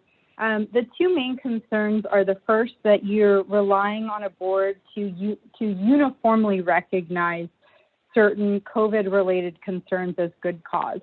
I think the vast majority of boards are likely to be reasonable with good cause. However, I think there are some counties that may be more difficult to get a needed postponement, even when the taxpayer feels that it truly is good cause. I think the second thing to consider is the process of revoking under Rule 323 requires affirmative taxpayer action. You have to affirmatively go to the board and revoke your Rule 323 waiver. And I think for many taxpayers, that feels like an action that's adversary. It feels like you're forcing the board's hand. And for many unrepresented taxpayers in particular, I think they may not be aware of that, and they may be very concerned in taking that affirmative step. So the beauty of the tolling is that it takes it out of the hands of the parties and participants and says, we recognize that this is a severely impacting people. It is good cause, and therefore the statute should be automatically tolled only for the length of time for which no hearing format is available. So I do think that it has some advantages that should be considered. I'm wondering, Ms. Robowski, I really appreciate your comments, but I'm wondering, with the acknowledgement that in order to exercise your tolling suggestion, it may require, legislation. And if we are attempting to address this issue in the window of time that's available to us, knowing that the tolling option is something we could potentially look at in further meetings, just trying to make sure we have a remedy available today prior to pursuing other options as we think of consensus. And I'm just wondering if we could draft an LTA or language in the LTA that further emphasizes this and maybe clarifies that the pandemic is in fact reasonable cause, and maybe it could get us there. And I'm not sure, Mr. Vasquez, if BOE Legal is available to weigh in on this, but as the chair clearly stated and Ms. Cohen's comments stated, this is the beginning of a process. And so as we go down this journey, there may be some immediate steps we can take, and there could potentially be more longer-term steps. But just curious of whether CADA could embrace that in the short term. This is Brian Rabowski. I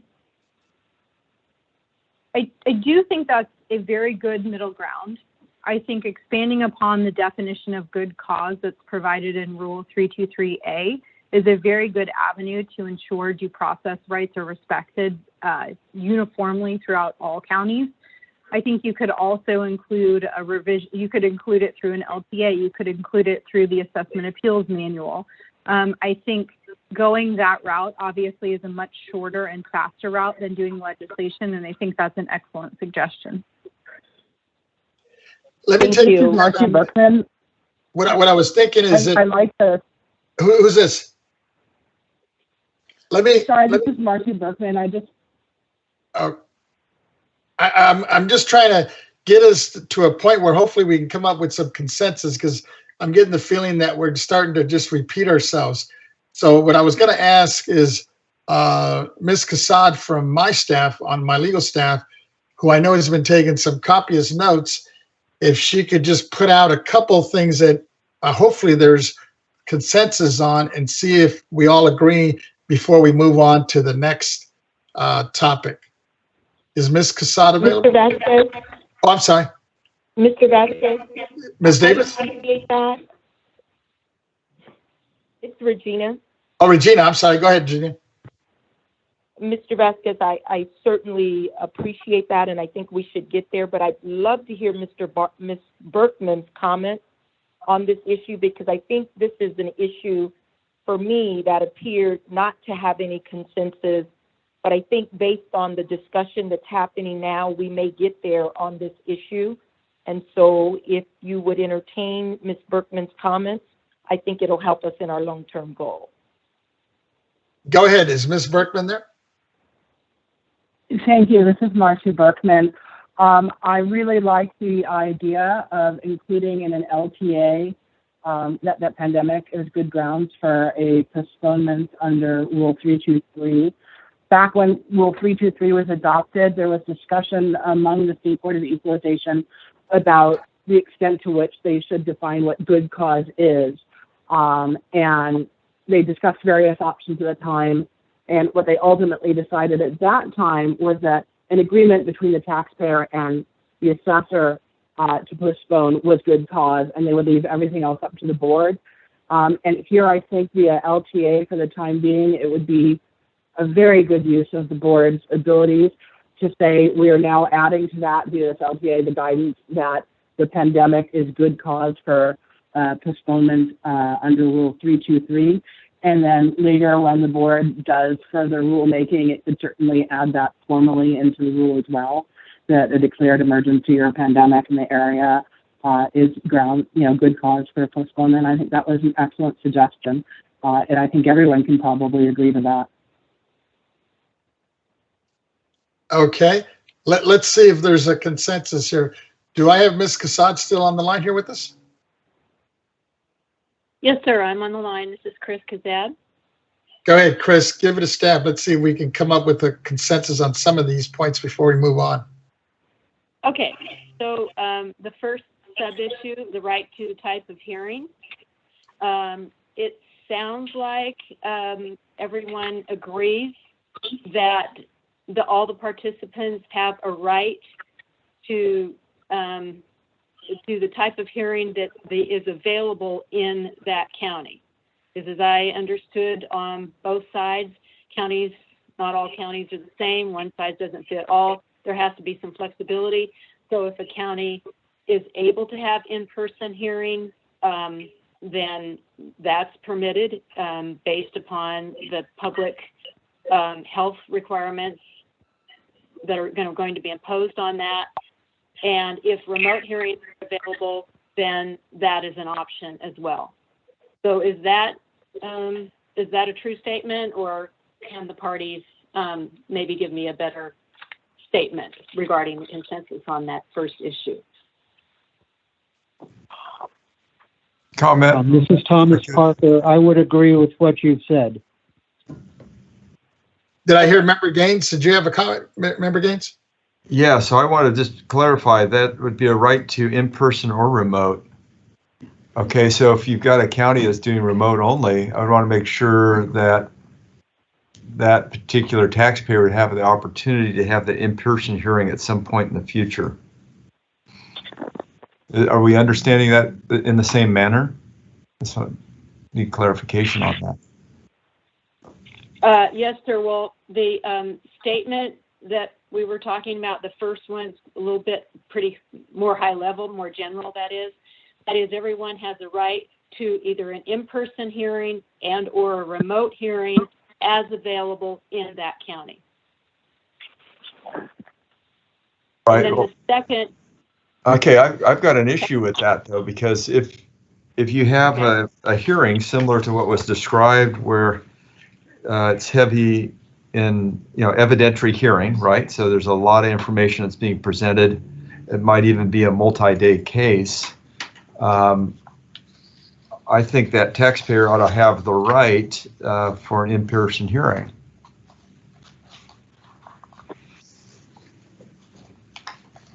Okay.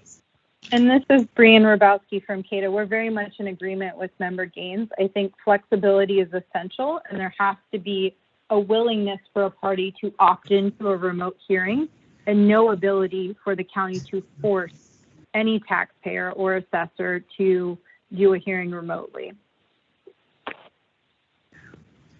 Okay, so that statement then should be amended by saying, and no participant can be forced to have the type of hearing,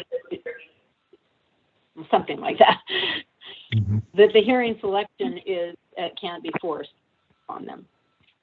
Yes, Okay, thank you. and this is Thomas really Parker. Los Angeles does not fully agree with the statement phrased that way, for the record. Okay. It might be a lot easier for those of you who have really weighed in on this. Would you possibly be able to email us, the chair and Regina and myself for board proceedings, with your statements that you would agree to? Chair Vasquez statement? Yes, is that, was that Regina? Yes, I don't think we should be asking people to email us statements. I think what's clear is, what I think I'm hearing is there is right for individuals to participate in person or a remote hearing, and then they always have the Rule 323 postponement available to them.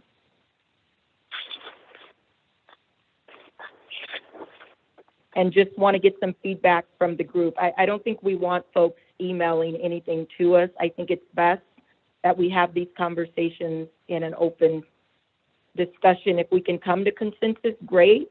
If we cannot, then I think we just need to spend time working these things out. But I'm just wondering if there is consensus that individuals have a right for an in-person or remote hearing that can occur, and if they can not, for a reason that they want to exercise, that they have their Rule 323 postponement available, which I think we got some consensus around the table, as long as the BOE through our LTA provided a definition for cause to include the pandemic. Would love to get some feedback from that statement. This is Marcia Berkman. I think that that is a correct summary and would agree with that.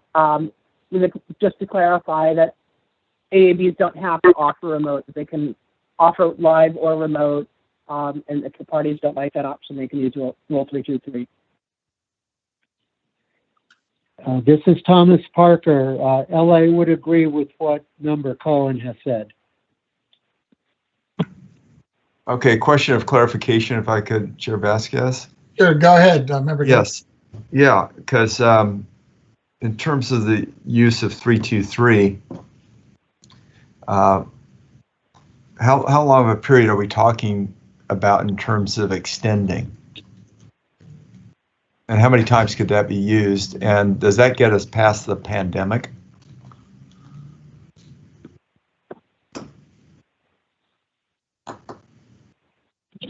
Chair Vasquez, I'm wondering if Do we have somebody who is that? I'm hearing somebody in the back.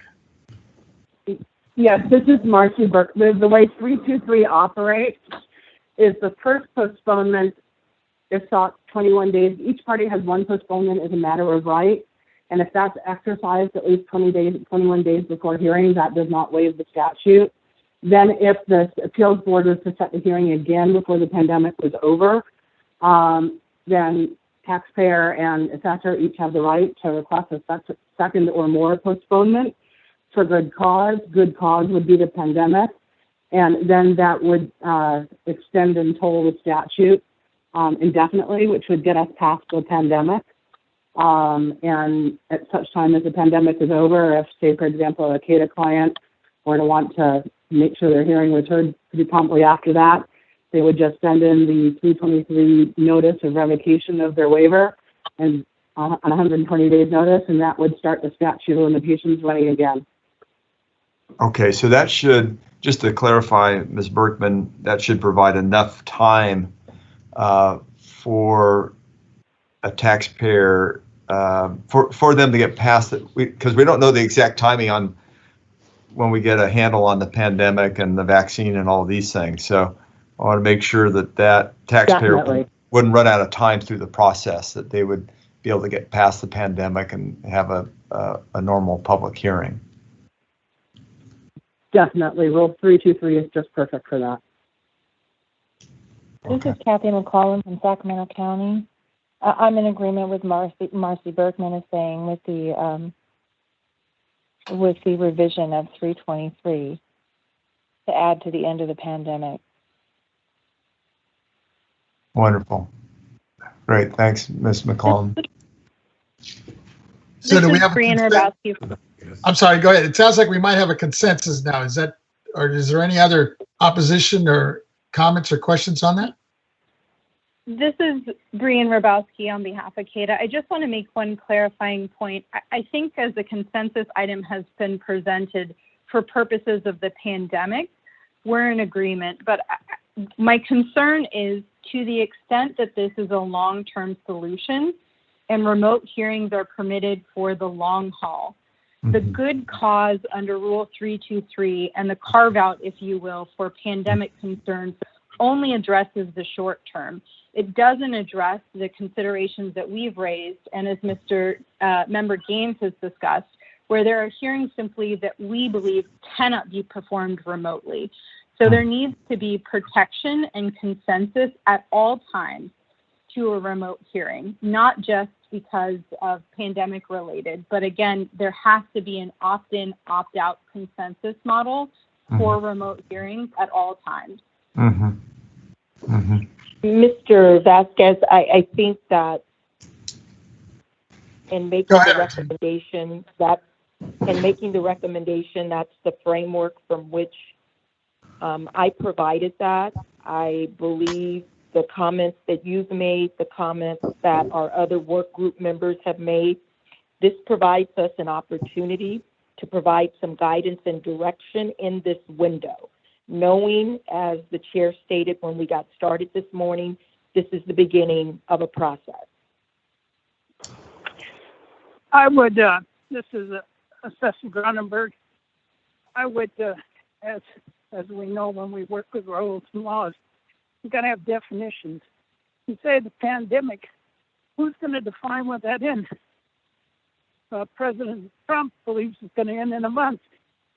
The other party is saying in a year. I think we need to have some clarity around the end of the pandemic.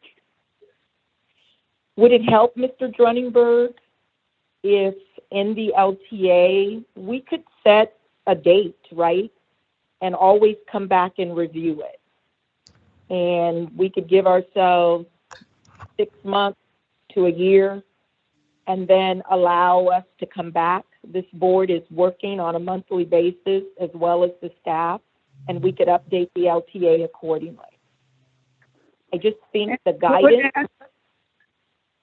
You could sort of sunset this as far as long versus short period and say that it's going to be reviewed like the 1st of February as an example. I don't have the answer. I'm not talking an answer. I'm just raising the problem. No, I think it's a great point. We've faced it in other extensions that we've tried to achieve, and I think it's an excellent point that you've made. And maybe, Chair, Mr. Gaines, we find a time frame. I know our legal counsel are available. We haven't heard from them. They may have some thoughts. Chair, maybe we could call on Mr. Nanjo or a member of his team to also give us some feedback. Is Mr. Nanjo available? Yes, I am. I actually have Mr. Richard Moon available to weigh in with some thoughts. Richard, are you on? I'm here. This is Richard Moon with the legal department. From what I hear, I think there does seem to be a consensus that the AABs can meet remotely, and the taxpayer needs to be able to either agree to meet remotely or want to meet in person. But where there seems to be a little bit of disagreement is whether if a taxpayer opts out of an available remote hearing, whether that taxpayer must waive the 2 years or must sign a waiver, or whether that should be told for purposes of just this pandemic. And so I think perhaps maybe one way to get around that initially is guidance in the nature of that if a remote hearing is available and the AAB is doing those remote hearings, and if the taxpayer wants to opt out of that and wait for an in-person hearing, and they've already taken advantage of Rule 323, or that's somehow not available, that they're going to need to waive until in-person hearings are available. But I think since Rule 323 is available, I guess I'd have to think about it. But I'm not sure that would even a separate statement waiving would be necessary apart from Rule 323, especially if we had issued some type of issue some type of guidance that says good cause includes the pandemic, and with some limitation as to perhaps as long as it's part of the declared emergency by the governor, or some other such term limit to what constitutes the pandemic. This is Thomas Parker from LA. If I could offer one quick suggestion following on Mr. Wood's comments. Sure, if the pandemic were to be defined as the length of the declaration by the governor or a county, that is one way to define it. I think we've all, great feedback, but I think we've all learned that these declarations are different than the declarations we've experienced in the past.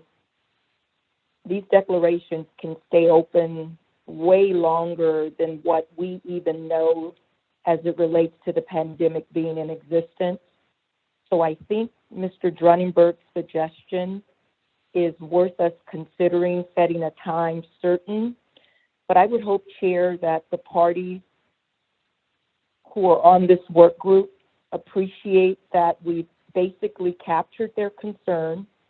We have Rule 323 as an option for relief, and maybe we can propose a date that provides some level of time in which we will review this issue again. It also gets to some of the concerns, I hope, Mr. Gaines, that you raised, but allows us to provide some guidance on this specific issue at this time, knowing that we will be back reviewing some of these issues, but allows the board to create some language, and that language will be available for folks to comment on.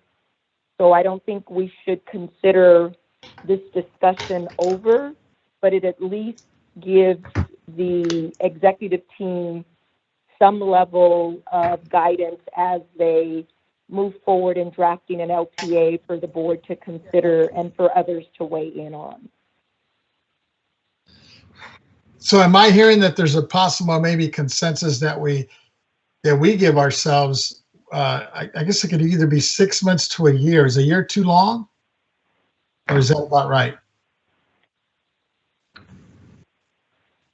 Mr. Vasquez, I'm thinking, and we can hear from the rest of the board, as well as I think our staff are in a great position to take this discussion and make a recommendation to the board. I don't think we need to make that decision right now, but would love to hear from others on the board. If I may, this is Brenda Fleming, Executive Director. I concur with that position.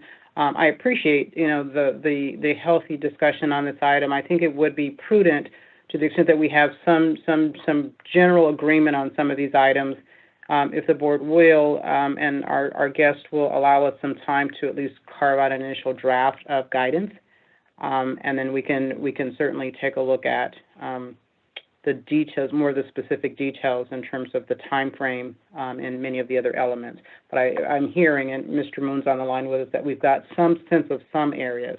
Again, in the spirit of trying to get some guidance out sooner versus later, because we do agree that it is a process, and there will probably be a number of iterations of LTAs and guidance provided to help during this journey. This is Member Gaines, if I could. Yes, go ahead, Member Gaines. Yeah, I think we're fine. I appreciate Ms. Fleming's suggestion, and I'm comfortable with that. But I would like to see that we address the long-term issue. Brian brought that issue up from CADA in terms of what happens after the pandemic. Are taxpayers still going to be offered opportunities? Because I think our society's changing. We're going to use remote technology to a much greater extent in the future, but I would want to make sure taxpayers still had the option provided to them to present in a normal hearing environment that is not remote. And I think the nature of the cases will reflect that, will tell us and provide some certainty there in terms of what type of case should move forward. But I think you could even make the same case for us, a small business owner that maybe is just more comfortable with making that hearing, having that hearing public and not remote, or maybe not familiar with technology and therefore wants to make the case in a normal hearing setting. So if there's agreement with that, I'd love to proceed.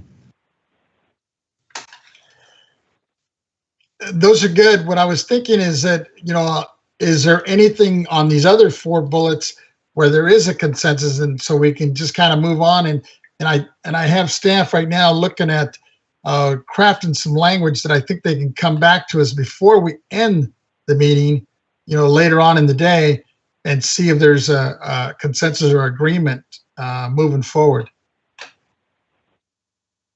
What are people's thoughts on the other bullet points that we had discussed earlier with the panel as well as the members? Mr. Vasquez, it's Regina. Yes, go ahead. I think on the second bullet, we agreed that it would be short-term and allow a continued discussion about long-term. I don't think we had any consensus on whether we should move forward with long-term options. I think we heard very clearly from CADA that there was a desire to allow us to explore this on a short-term basis, so I don't think we're going to get consensus from them. And don't let me speak for them, but I think that's what I heard Ms. Robowski state earlier. This is Ms. Chairman Radowski. Vasquez? Yes, I think that's right. Is that correct, Ms. Robowski? I think that's right. I think we're exploring short term for the time being, but with the concern of making sure that anything long term is protecting rights to opt in and opt out. So yes, I think that's accurate. Did I hear Ms. Stowers in the background? I just wanted to remind everyone that I agree that CADA is not in agreement that it should be a long-term solution. But we do have AB 107 that is pending at the governor's desk that clarifies that the AABs there's nothing in the law that prevents them from having remote hearings. So I think that we're getting ahead of ourselves. Whether or not we want to say that it's long or short term, we need to wait and see if that's actually signed by the governor. And if it is signed, then it is a long-term solution by law.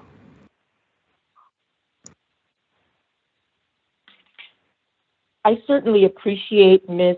Stowers' comment, but I think for purposes of the discussion today, and we don't know if the governor's going to act before we proceed, but I think we keep it in that context. And you're right, our own lawyers indicate that nothing prohibits the assessment appeals boards or the local boards of equalization from holding remote hearings. But I think as we move forward with this guidance, I think everyone would agree that we want to make sure that we create an environment where due process is protected, and then the unique environment in which we find ourselves in related to health and safety. And so I think, as we stated on the first bullet, we are talking about a short-term solution and a continued process. So for purposes of today's discussion, I would encourage us to focus on the short term and knowing that there is legislation pending, as well as full guidance, rule changes, reviews of handbooks, all those things have to happen.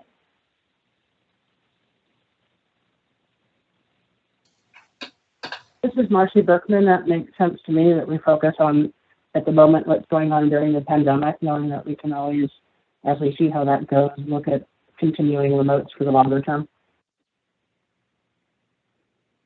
Well, it seems like there is a definite consensus on the short term. So let's just kind of stay focused on that piece. Did I hear somebody, was that another member wanted to speak? No, I'm sorry, this is Brenda Fleming, Executive Director. I'm just noting that we would be prepared to focus on the short term and then come back with follow-up discussions as the board pleases. That's what I was thinking. Just a quick check on the agenda here, folks. We're at 12:10, and I'm sure we need to give our staff a break here. So I'm just thinking especially of the stenographer. Are we prepared to take our lunch break now and then come back to the next item? May I ask Chairman Vasquez if we Yes. have, since the duration of the conversation went a little longer since the last call for public comment, if there are any other public commenters before we break for a moment. I was wondering, Chair Vasquez, and certainly the pleasure of the board, but I would hate to have to restart this conversation. Is there any way we can determine whether there's any consensus on the next two bullets before we take our lunch? I'm good with that. What are the people's thoughts on the last two bullets? I'm good with continuing. Okay. Yeah, I'm fine with the final two bullets. No problem. Thank you. I concur, Vice Chair. All righty. Do we have an agreement on the last two bullets from all parties participating? This is Thomas Parker of Los Angeles County. Los Angeles County is in agreement on the last two bullets of Section A, with the exception of the mandatory viewing requirement. Otherwise, we are in agreement.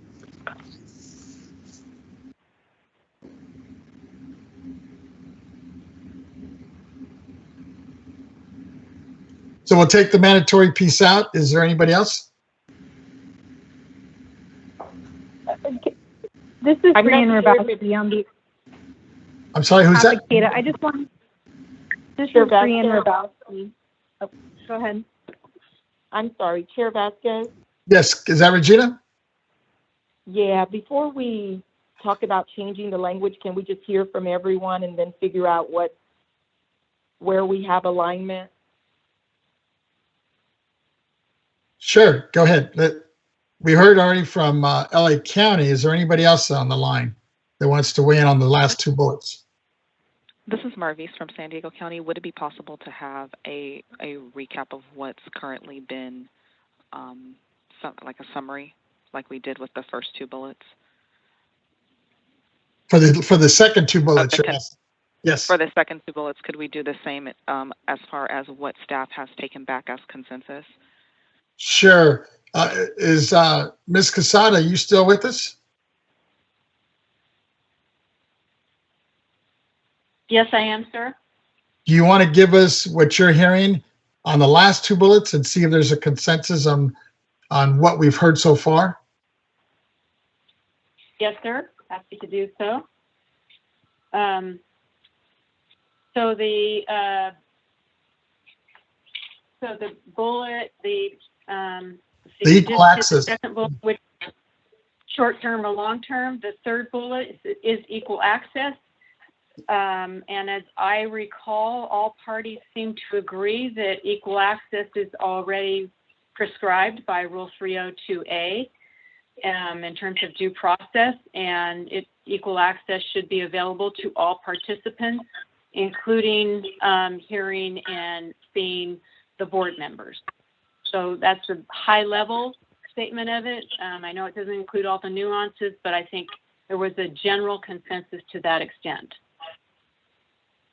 How about the in-person, the last bullet?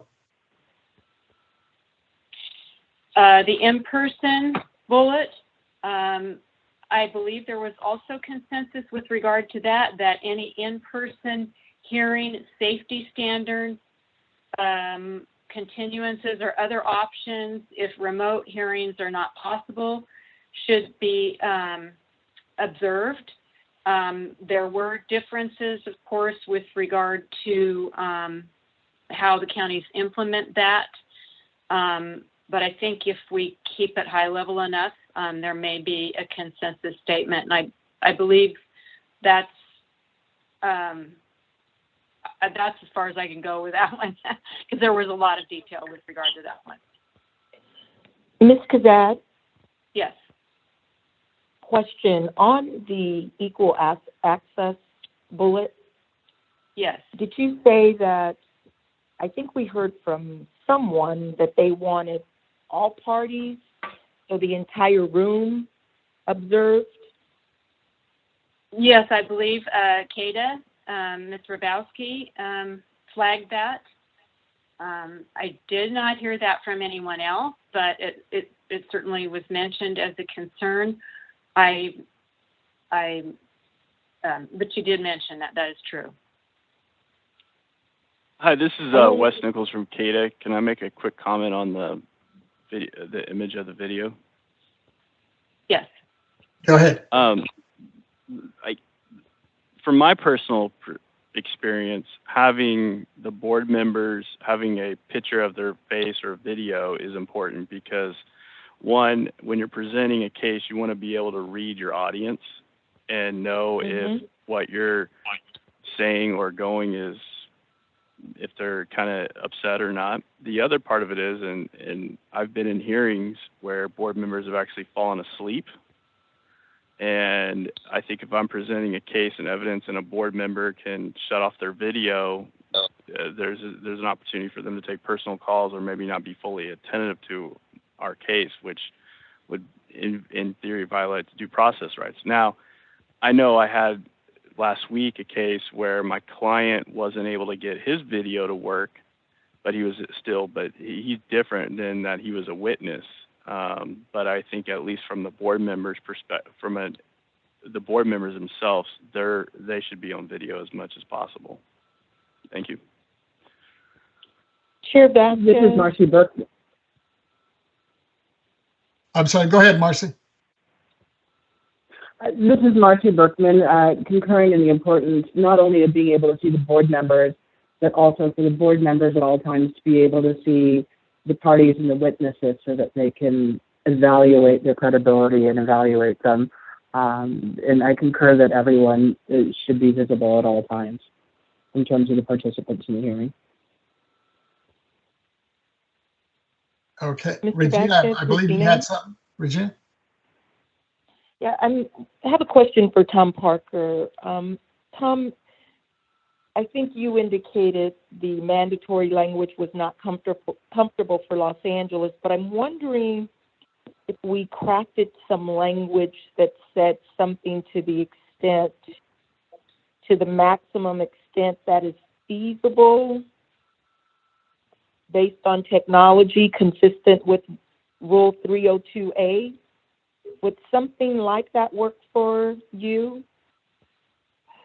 I believe, this is Tom Parker from Los Angeles for the record. I do believe that would give Los Angeles the necessary flexibility that we believe we need in order to provide the minimum due process, but also get our work done, as it were.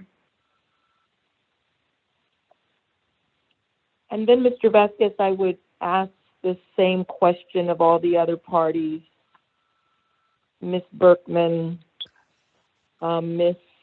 Robowski, Mr. Drunenberg, and others that are on the call. Do you think we could kind of speak to equal access in remote hearings, reference Rule 302A, and also reference to the extent possible based on technology, something of that nature? Would that work for you as well? This is Marcy. That would work for me. This is Kathy McClellan with Sacramento County. I did not know anything, did not realize it. Someplace we got exposed to the virus, but we didn't get it.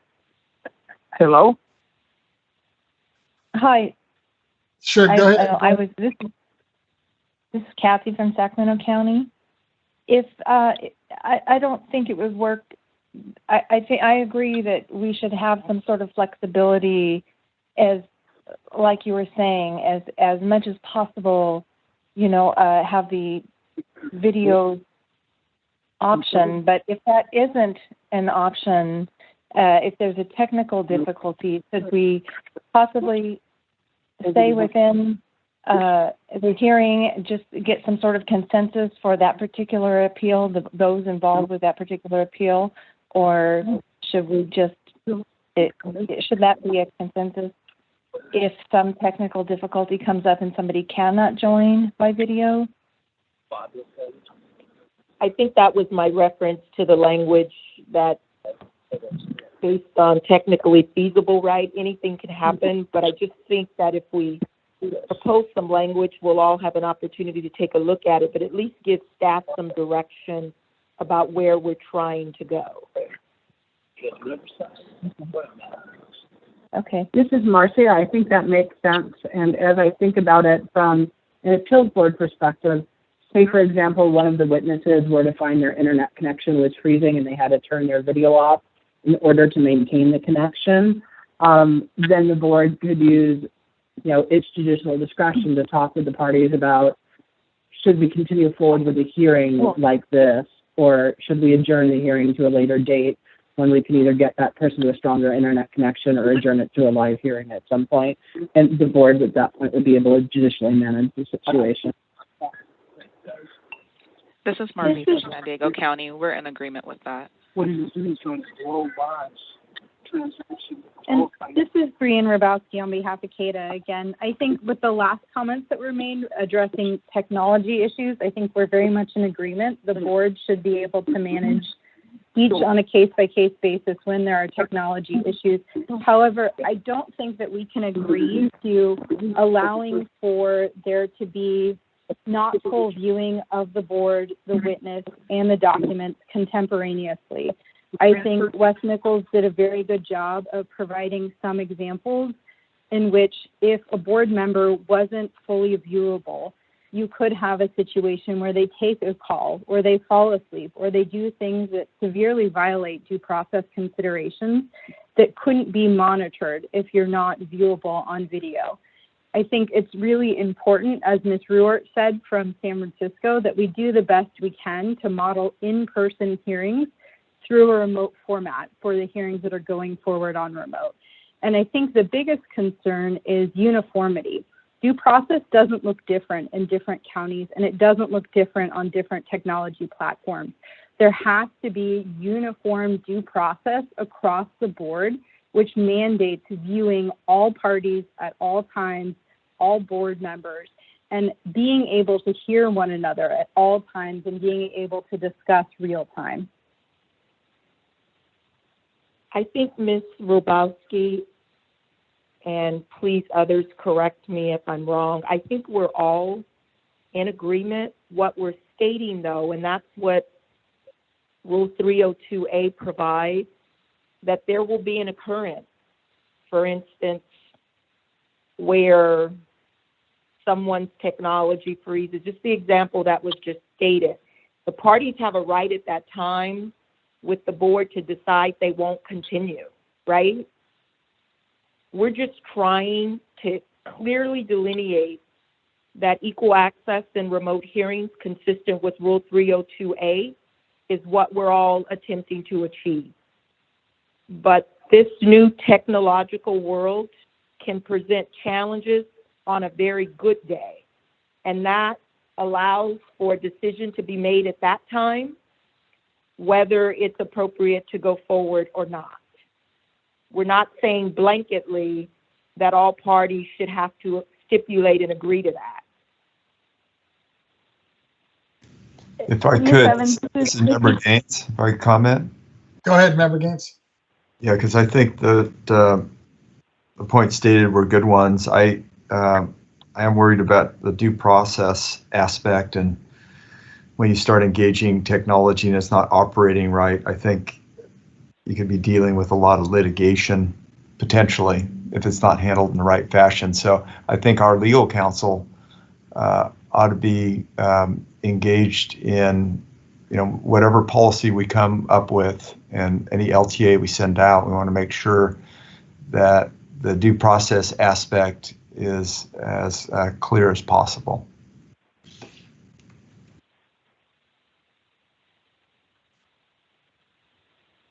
And this is Brianne again from CADA, just in sort of the effort to move towards consensus as Ms. Evans is helping us do, which I think is really facilitating the discussion. CADA doesn't have an issue when there's a technology concern. I think having the board be able to address that situation makes perfect sense. Our concern is more when a county adopts a platform that has limitations in its capabilities and features that won't allow for contemporaneous viewing of the room, the witnesses, all of the board members, and the exhibits at once. So our concern is more that the platform be able to accommodate those basic due process rights. So that's what my comments were directed at. And Brianna, thank you for, I'm sorry, Mr. Gaines. I don't want to interrupt. If I can speak next, thank you.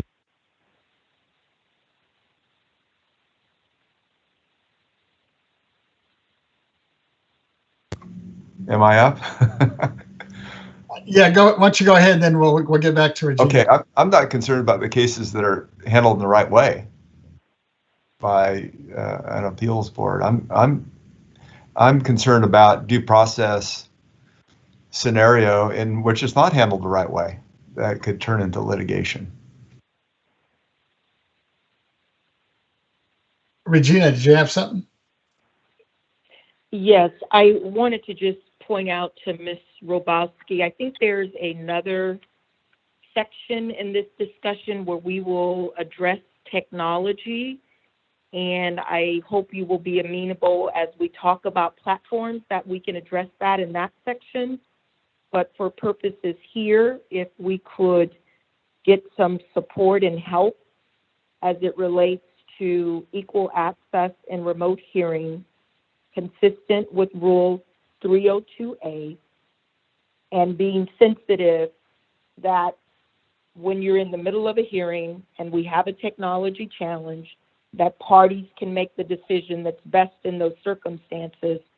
But your bigger issue about platforms and what the capacity of the platform is, I think we will address that more specifically in the technology section.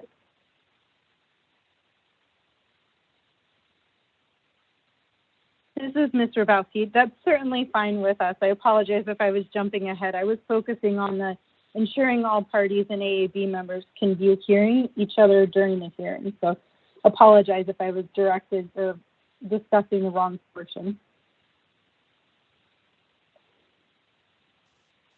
So, Mr. Vasquez, I'm thinking unless there is a party that is not in agreement on that bullet, we could probably basically state that equal access and remote hearings, I think we need to find some way, Brenda and Ms. Kazat, to reference Rule 302A, but Yes. come up with some language that achieves that. And I think we can have consensus on that bullet.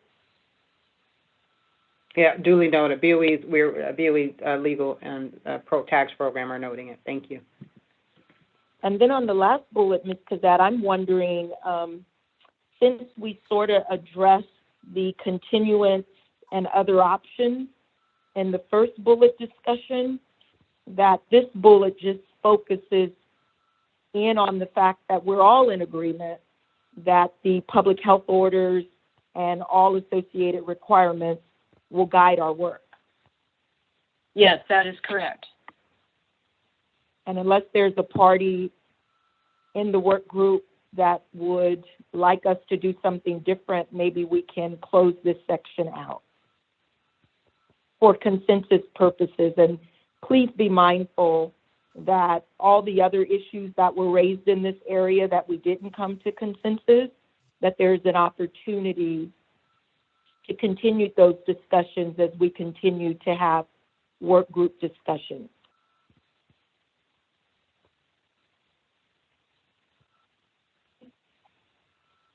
It sounds like we have a consensus on that. I haven't heard much from others.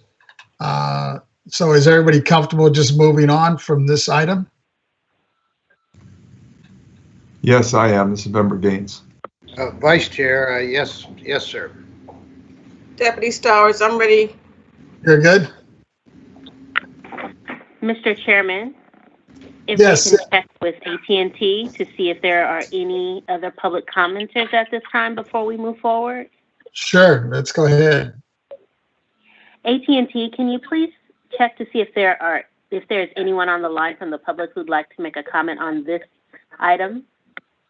Certainly. Ladies and gentlemen on the phone lines, if you'd like to make public comment on this item at this time, you may press 1 and 0 on your telephone keypad.